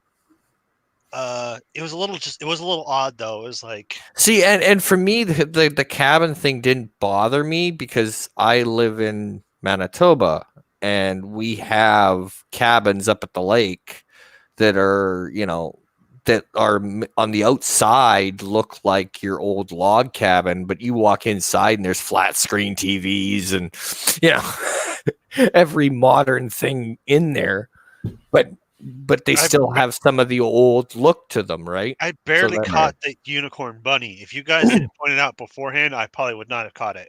Yeah, I didn't catch it the first time. Same. I wouldn't have caught it right away. And to me, that's just meh. Okay, whatever. It doesn't really bother me. It just seems like Log Cabin Planet. I just thought the unicorn bunny was stupid because it literally just stuck a horn on a normal bunny. Yeah. It was like, wow. Lazy.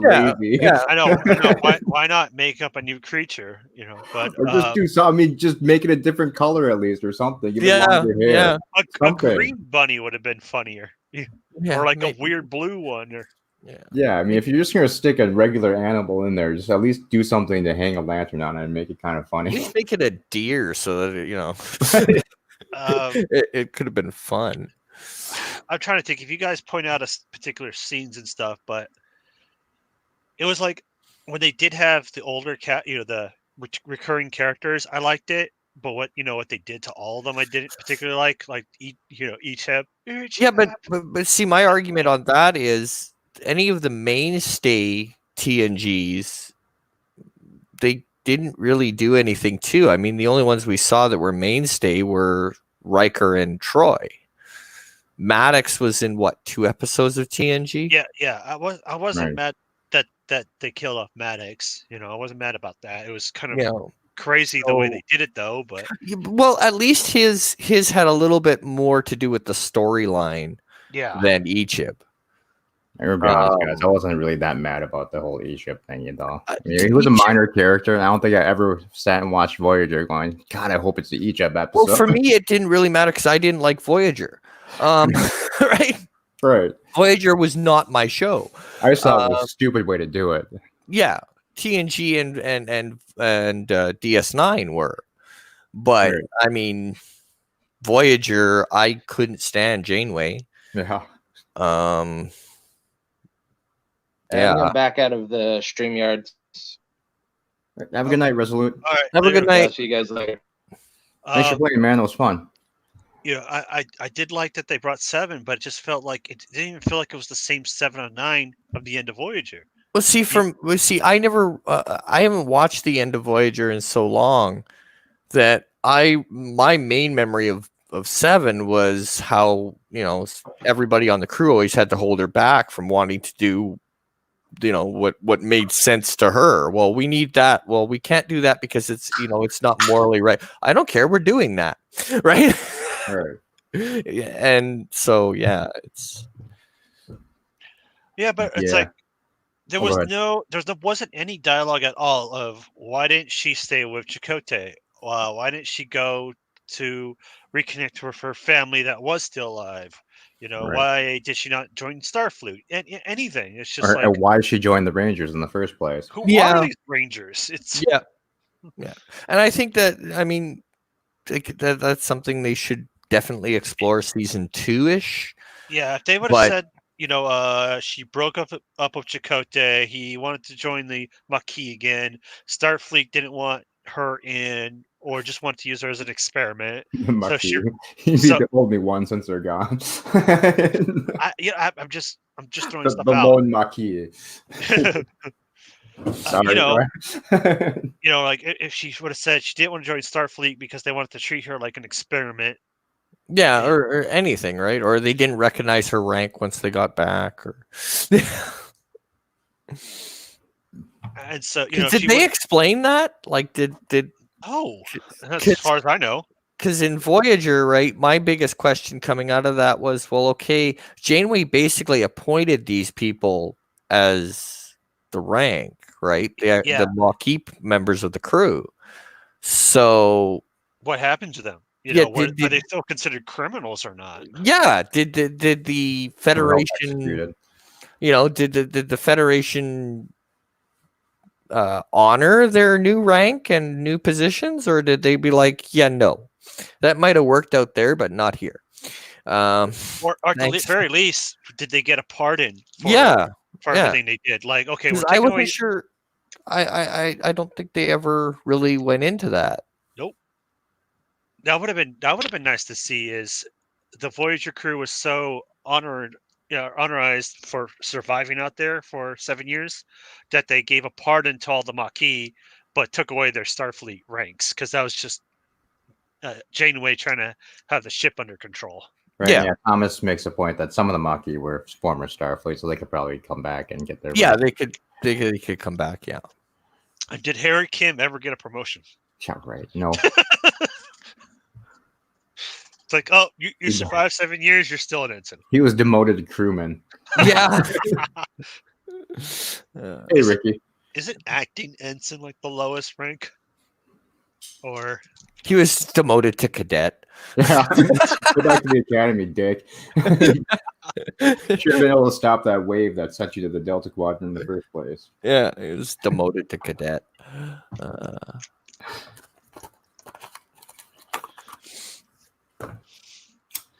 I mean, if you wanted to have the funniest scene ever, you would have a Captain Harry Kim show up. Oh, that would be terrible. I was also a little sad of no Geordi, not even like make him dead. At least that was the other weird thing. Go ahead. Well, I was just gonna say that was kind of weird because Geordi had the closest relationship to Data pretty much, and to Hugh. Yeah. So it would have been nice to have him in the show. Yeah, but I mean, there's only so much. I look at it like this. I think they did too much too soon. Mm-hmm. Like they brought in too much. So maybe they felt like they had to keep the the Trekkies watching. Or there's that, and I mean, some of it is the failed attempt at the 18 to 25 the demographic. Yeah.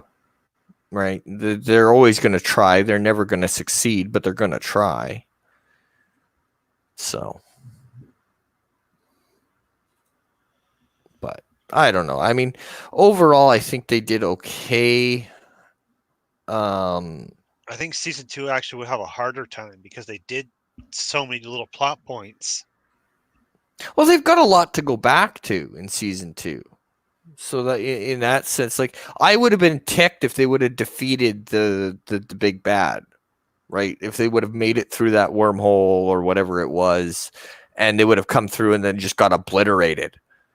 I think I would have been more upset with that than we see a tease of them and then pull back for them to make a return. Pointless. So I mean, that just made that entire threat completely worthless for the entire season. I really think something should have survived through the whole, like a piece broke off or something when the portal closed or whatever.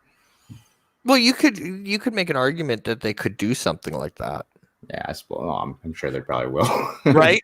Because I mean, my biggest fear was them killing off the big bad first season. Right. Because that's my pet peeve with like the Batman movies, where you get like the Joker makes his debut on in the movie, and they kill him off at the end. Yeah. And then the next movie you have Two-Face, and it's like, well, you sons of if you killed him off, you could have had Two-Face and Joker. Right. Yeah, I'm just hoping they don't go down the road of, well, the beacon was destroyed, so we don't have to worry about that anymore and just move on. I don't think. And I mean the orchids, I will never argue for those. Those were stupid. Yeah.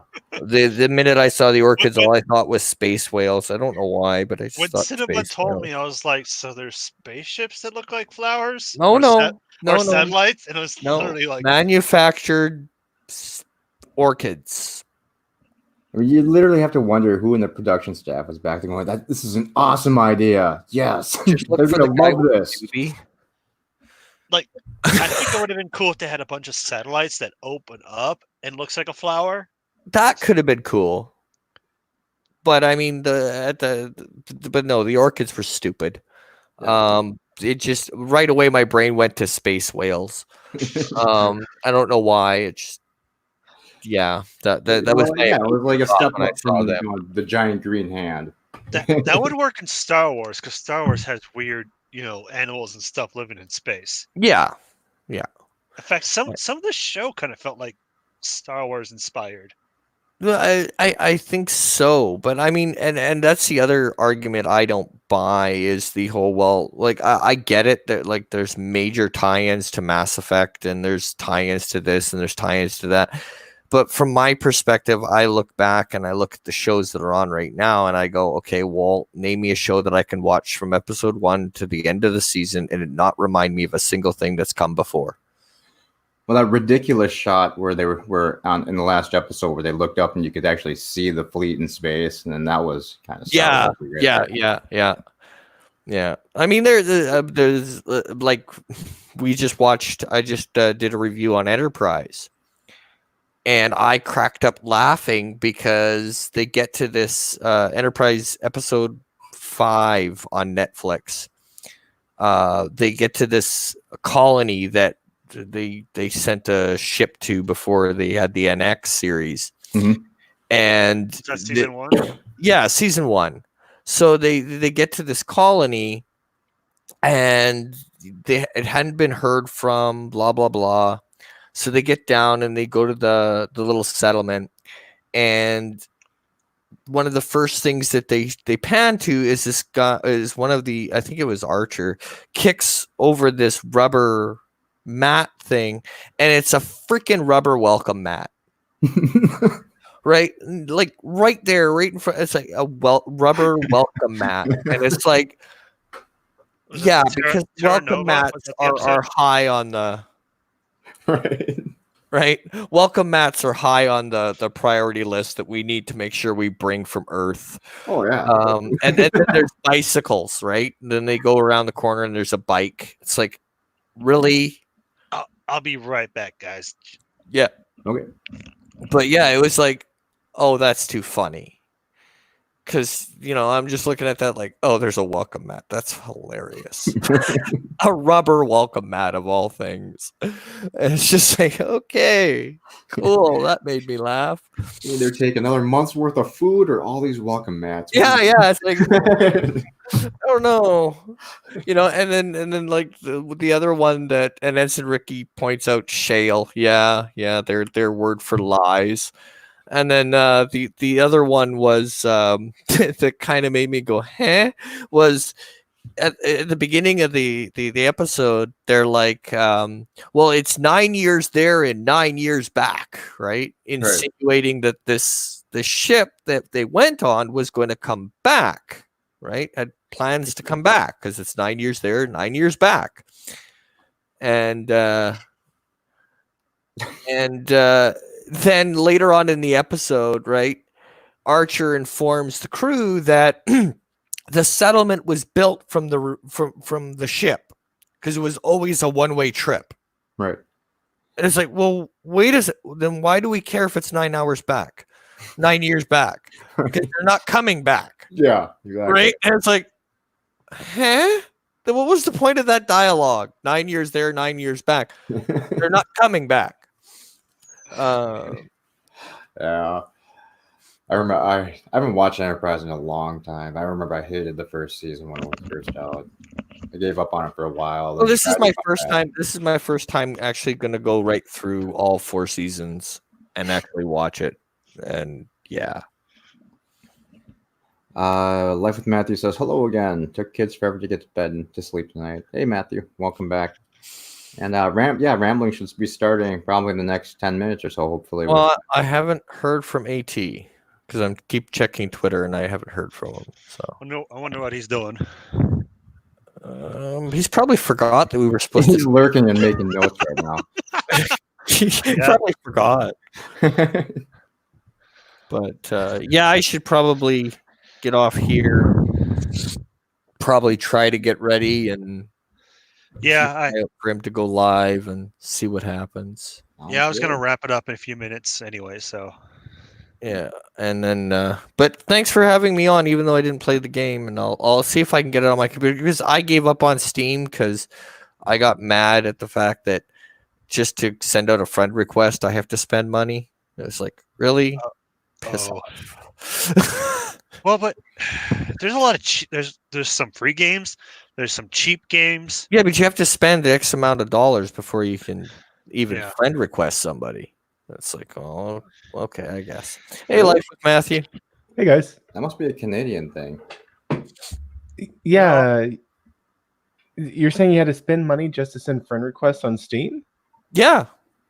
Well, I think you've got to buy like at least like you got to buy a game or something, and for some reason the card I have wasn't working right, and it was pissing me off. So I just said, Gotcha. Okay, yeah, I was saying like I've never had to spend any money, but I guess I've also had a couple games. Yeah, and Ricky. All right, well. You're not ending, Wes. Not until anti-tracker starts. So yeah, well, I gotta at least refresh my drink and restart the computer so that I don't die during the broadcast. So yeah, good. But thanks for having me on, and yeah, I'm gonna go and fail and defend Picard. But yeah. No, you're gonna do great. We'll be there to back you up. I'll go and fail miserably, but why not? It'll be fun. It'll be my last hurrah. I've gone on Loki's and defended it. I've gone on Orville Nations, defended it. So I'll do my last one on Anti-Tricker, and then I'm done till season 2. Throw some elbows because he'll just start talking and you'll never get a chance, and that's how he'll win. Yeah. Tell him to shut up and then say I'm sorry. No, I'll just go. I'll just pull a rock, because I like doing wrestling references, and I'll just go. So, Anti-Trekker, what's your opinion? And right before, as he starts to talk, I'll go. It doesn't matter what your opinion is. That's right. Carry on.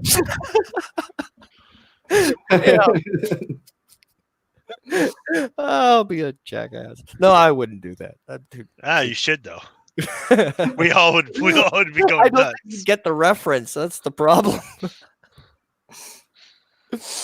Or I'll really be annoying and be stone cold. He'll say something. What? From his annoying what run. But you should definitely just relate everything to wrestling. Just totally take him out of his comfort zone. Is this a work or a shoot? Really start just throwing all the lingo and everything. Oh, that could end badly. You're kind of making me miss that. I used to watch it when it was like free on TV. Well, you see, I have to keep up to it. Kind of. I always make the joke that it's kind of it's a family tradition. I have to. Because my mother's maiden name is McMahon. Now, I will not. I will tell you this: you go into the old wrestling forums, and you will not believe how many times I had to stand there and argue and show evidence that my mother's last name was McMahon because nobody would believe you. Right? I literally had to prove my mother's last name. It's like, why is this so hard for you to understand? Yes, I'm a McMahon, and no, I'm not related. Bite me, right? Yeah, it's funny. I would only not believe you if you said you were related. Yeah. I mean, there's a possibility the name's spelt exactly the same, but I couldn't tell you where in the family line. But I mean, yeah, it's spelt the exact same. But yeah, it's just funny. I'm related 10 generations ago. Yeah, I get free. I've always wanted to walk up to Vince McMahon and have him sign it, Robert McMahon. Right? Just walk up to him and say, "Yeah, I'd like an autograph, please." Yeah, just make that out to Robert McMahon, please. Right? Just to see the reaction. Right. It'd be awesome. Yeah, I always thought that would be funny to do. Yeah, the last time I watched wrestling was back when it was still the WWF. Yeah. Oh, okay. It was on like Thursday. Pre-Attitude Era or during the Attitude Era?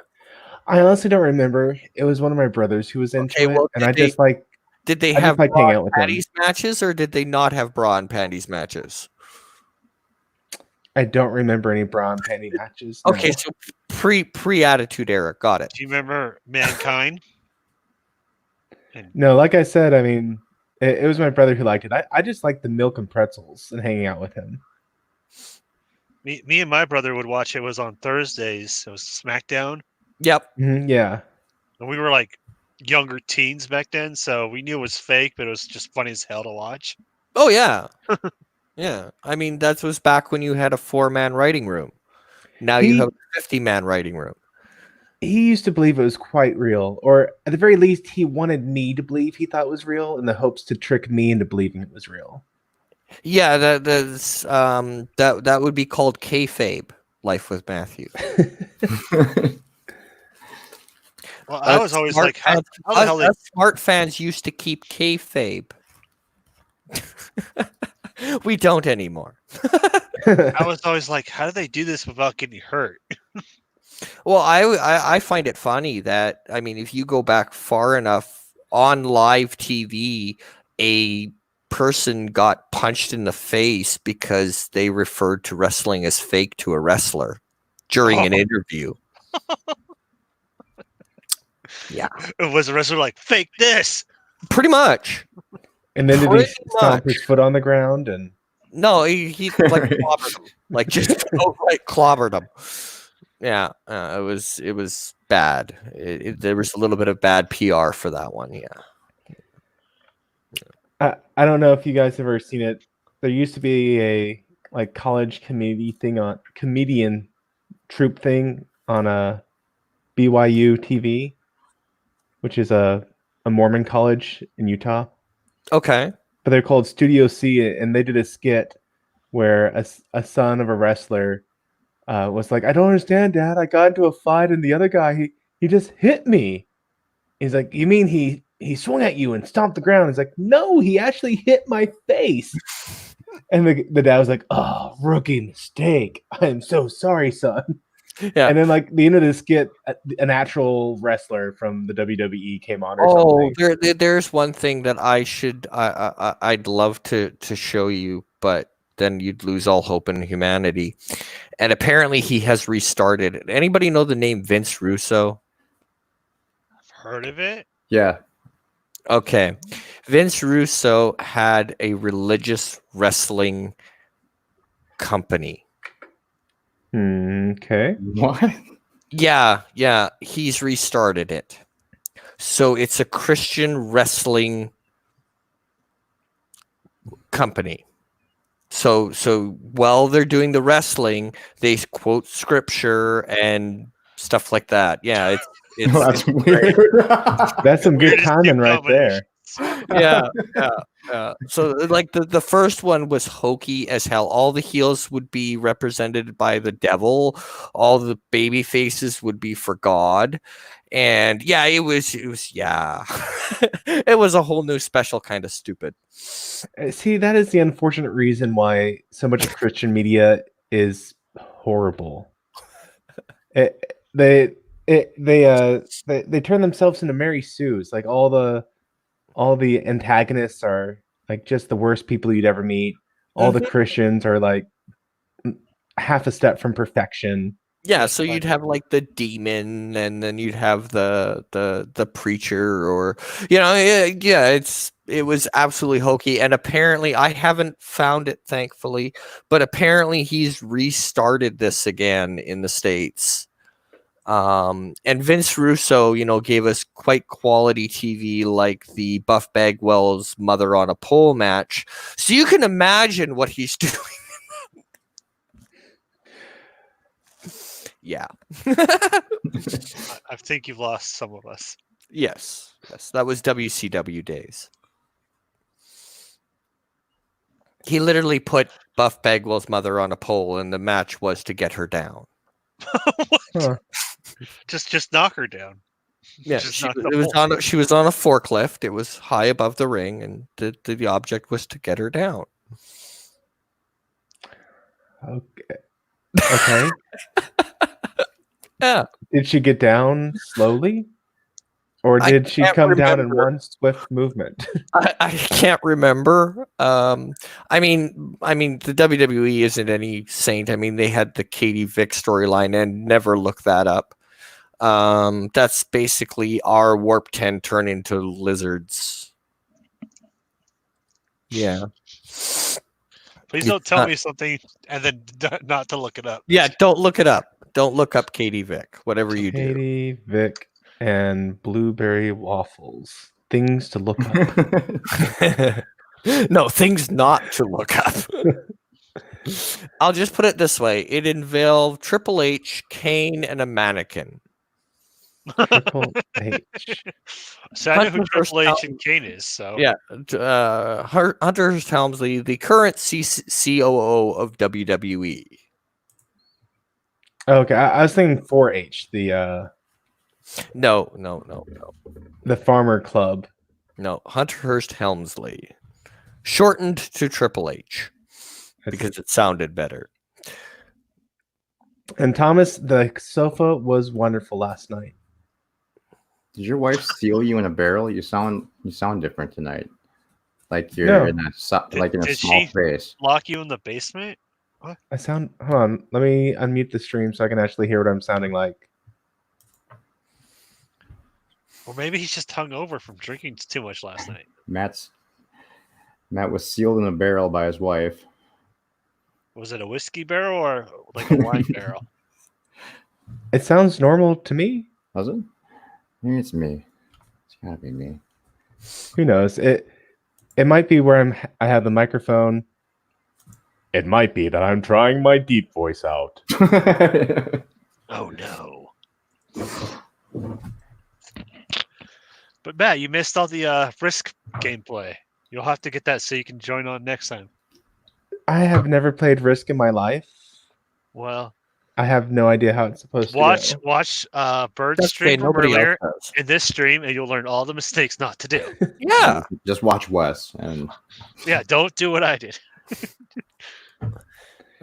But anyway, guys, I'm gonna bow out for now, and thanks for having me on. And hopefully, I don't get creamed too badly tonight. Oh, yeah. Good luck, man. Take her easy. See you in a bit.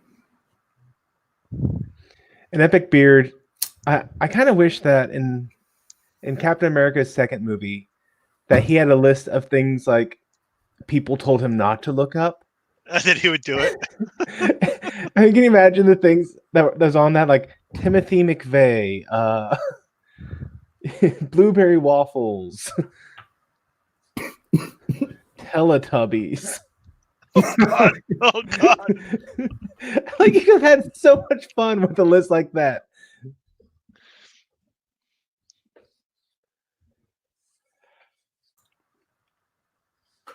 Don't make alliances with Bird of Prey. Why not? She'll betray you. Oh, okay. I see. Okay, the Risk game. Although hey Wesley, Cinnabon betrayed me. Hey, I told you. What's up, Matt? Did you get a chance to look at the Call of Cthulhu? Oh no, I saw that you sent me it, but I've been like watching Bird's stream and then I did my own for like the last 3 hours. 2 hours. Well, 2 hours for the stream. It was like an hour I was watching. Okay, but I see it here. I haven't read it either. I've been playing Eternal Darkness for the GameCube, which is Lovecraftian. I'm downloading this book. I love that game. So I want to play it on one of my Let's Plays, but I want to get through the first 2 playthroughs first. Because it's like, okay, it's not really fun to watch someone play the same game 3 times. I remember when I think it came out when I was like 16 or something. But anyway, I broke a TV playing that game. I was playing in the dark, and there was a spider walking across the screen. I thought it was a real one, so I threw a book at it for some reason. It was because it was a giant spider. I was like, "What the fuck?" I threw a book, and broke Strength, Constitution, Power. Yeah. So one of the interesting things about Call of Cthulhu. So this is a tabletop RPG game, and the concept is you don't want to get into fights, basically, because a single bullet can kill you. Like in real life, a bullet will kill you. And so instead, what I understand is a lot more of it has to do with you have your physical health and then you have like your mental health. And I'm going to make throughout a really the game, physically strong character, but no mental health. Yeah, you would die so quick. And that's one of the things, like you almost need to have a pile of disposable characters from what I hear. Because they're going to die. Hey, Vile. Howdy, Vile Mike. Well, you know what would be fun to do is we get. I learned how to use Roll20.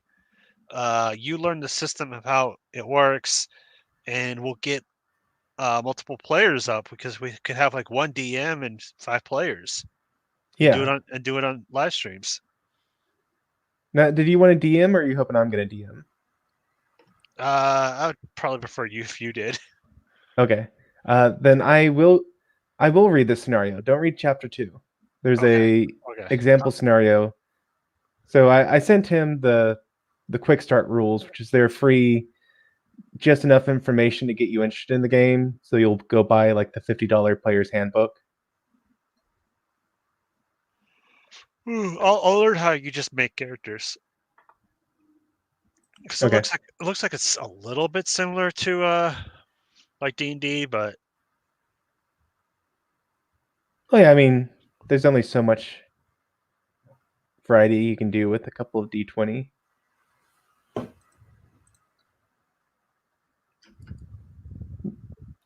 I don't know. I mean, even with Star Wars, you're basically just switching out magic for force powers, right? Yeah, kinda.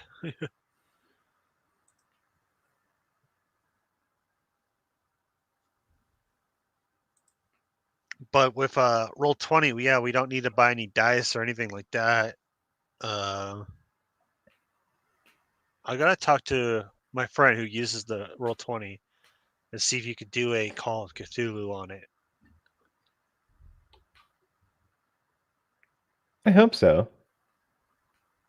Starting tomorrow night, I have another friend who he's doing some campaign. I need to roll up a 4th level character for it.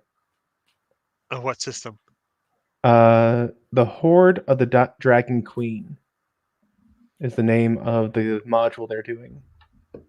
So I need to look that up and get a character spun up pretty quick. Resolute says West and Cinnamon made it easy. Yeah, because we kept fighting over the same territory over and over and over. I was like, I want North America. Cinnamon takes it. I want it back. Territory doesn't matter. I just wanted to crush West. Yeah. Okay, it's 5th. Oh, it's 5th edition? Yeah. D&D? Okay. Yeah. A lot of people seem to like that. I just had a bad experience the first time I used it. And I had a really good experience with 4th edition. So. Oh, yeah. I like the 3rd edition.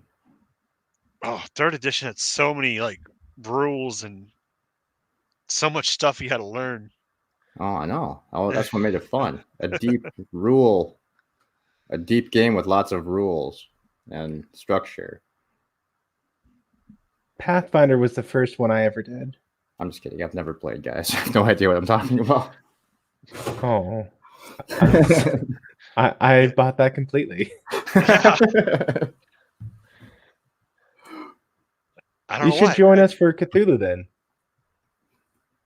I have never played a tabletop RPG. Really? Nope. There's a Chinese proverb that I really love. At least I've been told it's Chinese. The best time to plant a tree is 20 years ago, but the second best time is today. And the third best time is to never do it. Wow. Wes just wants to exclude me right away. He's afraid of my. I don't know. Do you get armies in this game or just a character? You roll up your player character. It's the character you play as. What do you mean you roll them up? Well, there's rules on what your character is or can have. So there's like ability scores. Well, okay, so let's just split. It's basically like Skyrim, just with pen and paper. Yeah, kinda.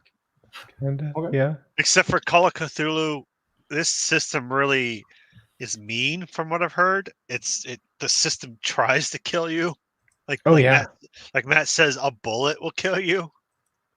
Where like traditional D&D is more of like Skyrim, where it's like you start off fighting weaker enemies, then you get stronger and stronger as you level up, and then you can take on harder enemies. Gotcha. And if you ever do get to an end of the campaign, you're a really strong character. Yeah. Nice. Whereas the whole point of Call of Cthulhu is it's Lovecraftian, and the whole point of Lovecraftian is eventually you lose. Like even if you win, like you're usually somehow damaged from seeing behind the veil of reality a little bit. It's like Twilight. Yeah, Epic. I've never played D&D. I knew friends that played it, but I wasn't cool enough to hang out with them. They'd always tell me to leave when I tried to come play. What? I mean, yeah, there was a exclusive club of like 5 nerds and probably middle school, and they were just dicks. They would never let anyone play. They get mad if you touch their figures.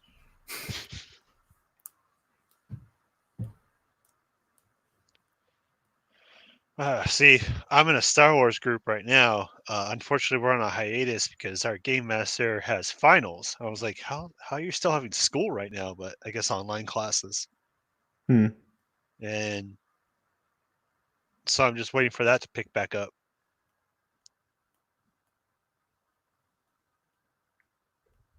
What? What? What? But it's a lot of fun though. Okay, I'm already in a group, a game, but it's on a break because the guy who runs the game has finals. Oh, okay. So I'm Gotcha. waiting for that to pick back up, but it's only once every other week. Gotcha. So See, I was listening that time. So I could still be in a second group. I understand. And I like the idea of it being this group, and we do it online on live streams. Ah. Matt, would you like to do this like weekly or bi-weekly? Probably weekly. Okay. Yeah, I mean, yeah, probably weekly. My schedule of work is chaotic, so there might be times where I won't be able to make it. And that's why I like doing it weekly. If you go for weekly, then you'll be able to hit monthly. Oh, okay. You aim high and hit low? Yeah. That seems to be the way it goes. And Epic Beard, I fully endorse. Well, I was about to say a sentence and my brain caught it ahead of time, but here we go anyway. I fully endorse popping Cinnabum's cherry. Also, maybe what you could do is you have some kind of story reason why characters would be there one week and not the next. Yeah. And you could pop in different, characters, different players. So like one week it could be me and Cinnamon playing, and the next week it could be like, Resolute Germ or Epic Beard or Vile Mike or someone. Bird of Prey. Wesley, have you ever seen The Gamers? The Gamers? The Gamers. No, I've not even heard of it. Oh gosh. Okay, I'll have to send you some links. It's they've done 3 movies. The Gamers Darkness Rising, and The Gamers Hands of Fate. And it is like the production quality has just been getting better as time goes on, but it is hilarious for anyone who does D&D. Is that the one where it's like a group, it's a recorded like TV show of people playing D&D? No. Okay. I saw a commercial for that and it looked funny to watch, but I never caught it. They had like a puppet as being like the game master or something, and all the there was a TV set, but they had the table where all the players were playing, and I don't know, they kind of like reenacted what they were doing a little bit. I just put the link into the YouTube chat, but it probably got rejected. So I'll just send it to you on Skype. But yeah, watch this. You'll be in stitches. And the movies just get better. Like I sent you the link to the first one. It's on YouTube. Uh-huh. They just get better as they go on.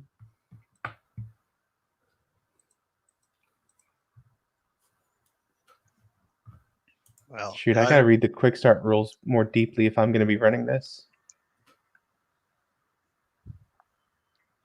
It'd be interesting to see how the nicest guy possible can come up with the most messed up storyline. Well, I'll just do the module in chapter 2. Oh, okay.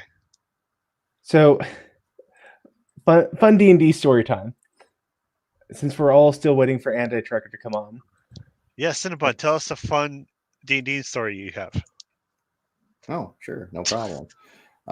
So last time I was playing D&D with my dungeon mates, we rolled some dice, our 25-sided dice. I was a mage, and then a group of kids kicked their asses for being nerds. That's I don't know, Wes. pretty familiar story. I don't have any good stories.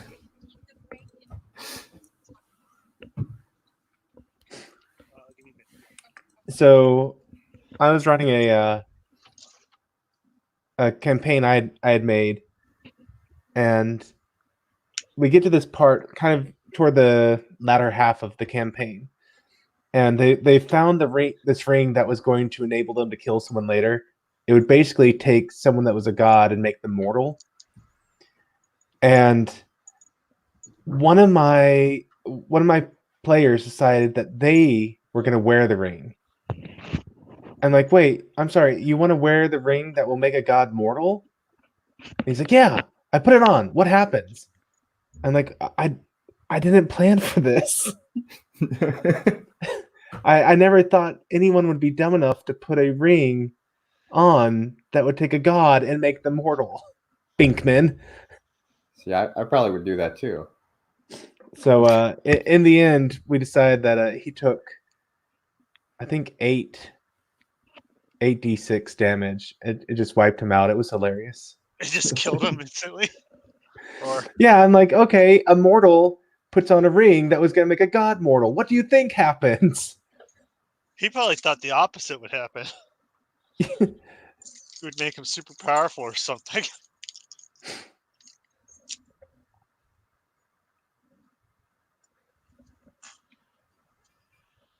I also had a fun issue for them. They came onto a tower that was guarded by like some kobolds or something, but it was in the middle of a glade, and so they could not approach the tower without just having a rain of arrows come onto them. And I thought this was a really clever setup, and it was also one of those things like they'd have to realize that they needed to approach from the sunlight side. Maybe it wasn't kobolds. It was someone who only had dark vision. And so they needed to approach from the sunlight side because then the vision of the enemies would be reduced. But instead, one of them is like, hey, I can see inside the window, right? I'm like, well, yeah. He goes, okay, I cast Moonbeam. I'm like, crap. Fine. Way to go. You've killed them all. My fun problem for you to solve, you just one-shotted. Stupid jerks. Players do that. I have a kind of a funny story. It's not very epic or anything, but our party was in a deep I don't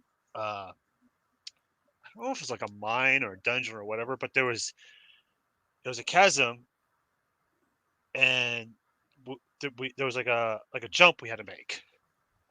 And so each player was like figuring out, oh, which way could I do this jump? It was an extreme distance, but it was like the far enough that like a normal jump couldn't make it.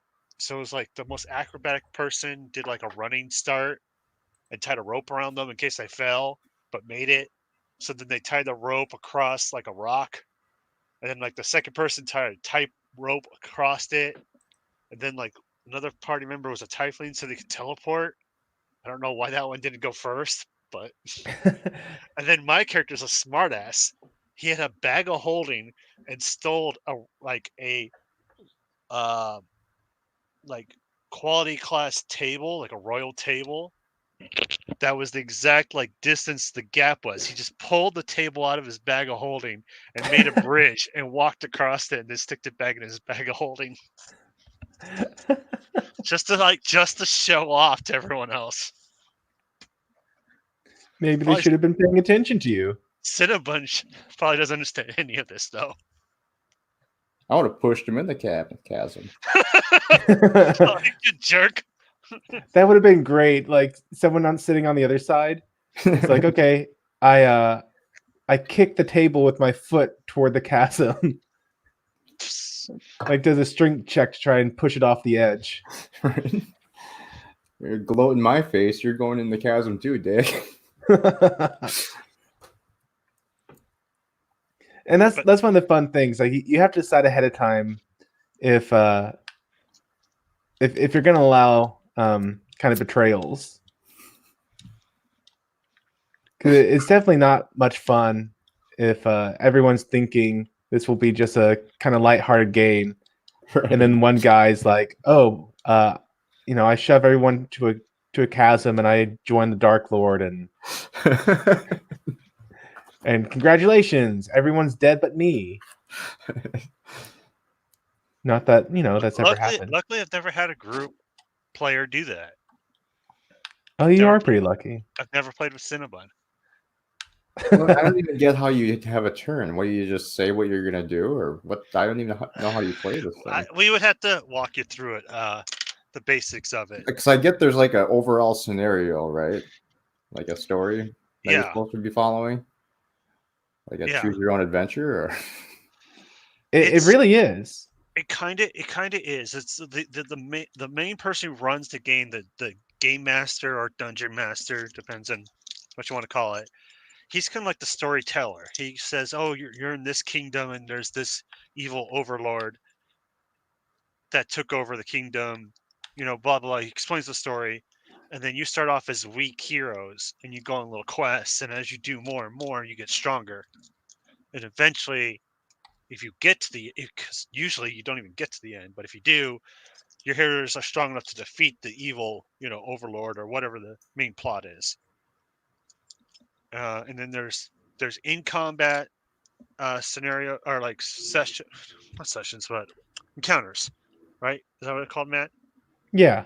There's combat encounters where it's just combat and you have to defeat the enemies, and then there's out of combat where it's more story based, so you can just kind of describe what your character does, but there's usually rules on what you're allowed to do, what you're not. So if you're trying to, like, let's say, lie to a bunch of people, you'd have to roll deception checks, and if your deception check is high enough, it would beat the other person's like will defense, and it would succeed. But if you rolled low, it would not, and they would catch on that you're lying to them. Yeah, and the less believable the lie, the harder it is to convince people. How do they So know like, how do they know you're lying though? Well, okay, Matt, me and you will like, let's do a scenario. I have 10,000 gold. Well, show me you have gold. No, you might take it from me. Oh, so that's the thing. One of the things about the game is, like,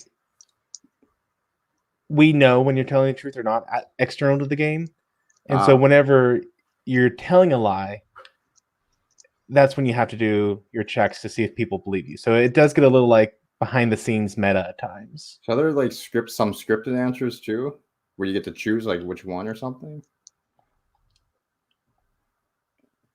Like, because I imagine someone could be just a dick and just go off story nonstop and derail the entire game. Yeah, I'm gonna go fishing. While you guys do everything else. I was running a Star Wars group, and the players were kind of like this rogue ragtag team. And I intentionally made that there was another group of bounty hunters that looked almost exactly the same as the group, and they were supposed to pretend they were that group. Well, one of the players was a Wookiee, and he just decided to go into a mad rage fit and just throw everything like off the map. He fought the other Wookiee and like killed it by Star Wars. You know, there's those giant skyscrapers. He threw the other Wookiee off the skyscraper.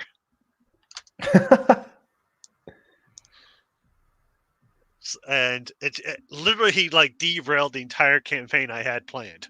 Yeah, so see, if Wes came to attack me, I'd say, well, I'm surrounding myself with a human ring of radioactive orphans that have 50,000 radiation points against you. So what? How would you get that? Huh? From the Krogan mines. They're from the continent of. So when you make a new character, there is items and supplies and spells and stuff that you can use and you can't just like have whatever you want. I see. So if you're a wizard, you'd have to be able to have whatever you want because you're a wizard. Wizards can't just do whatever they want. There's limits. I see. This isn't just magic. There are rules. There are rules. It's not like a tank. It's not a do whatever you want game. I summon the army of the apocalypse. So Cinema, not on this stream, but sometime I could sit you down and explain like how you make up characters and what the rules and stuff are for like D&D or the Star Wars Saga Edition. But Call of Cthulhu, I still have to learn. But I heard it's Me too. it's a bit more. It's almost like regular people come across monsters and demons and shit. Yeah. Almost like Supernatural or like Twilight Zone kind of a. They don't know what's going on. You're in a cabin in the woods, and just weird shit is going on at night. You don't know what's going on. You have to figure it out. That's cool. That could be fun. So, like, if your player's lucky, he might have a gun with like a few bullets. If you're lucky.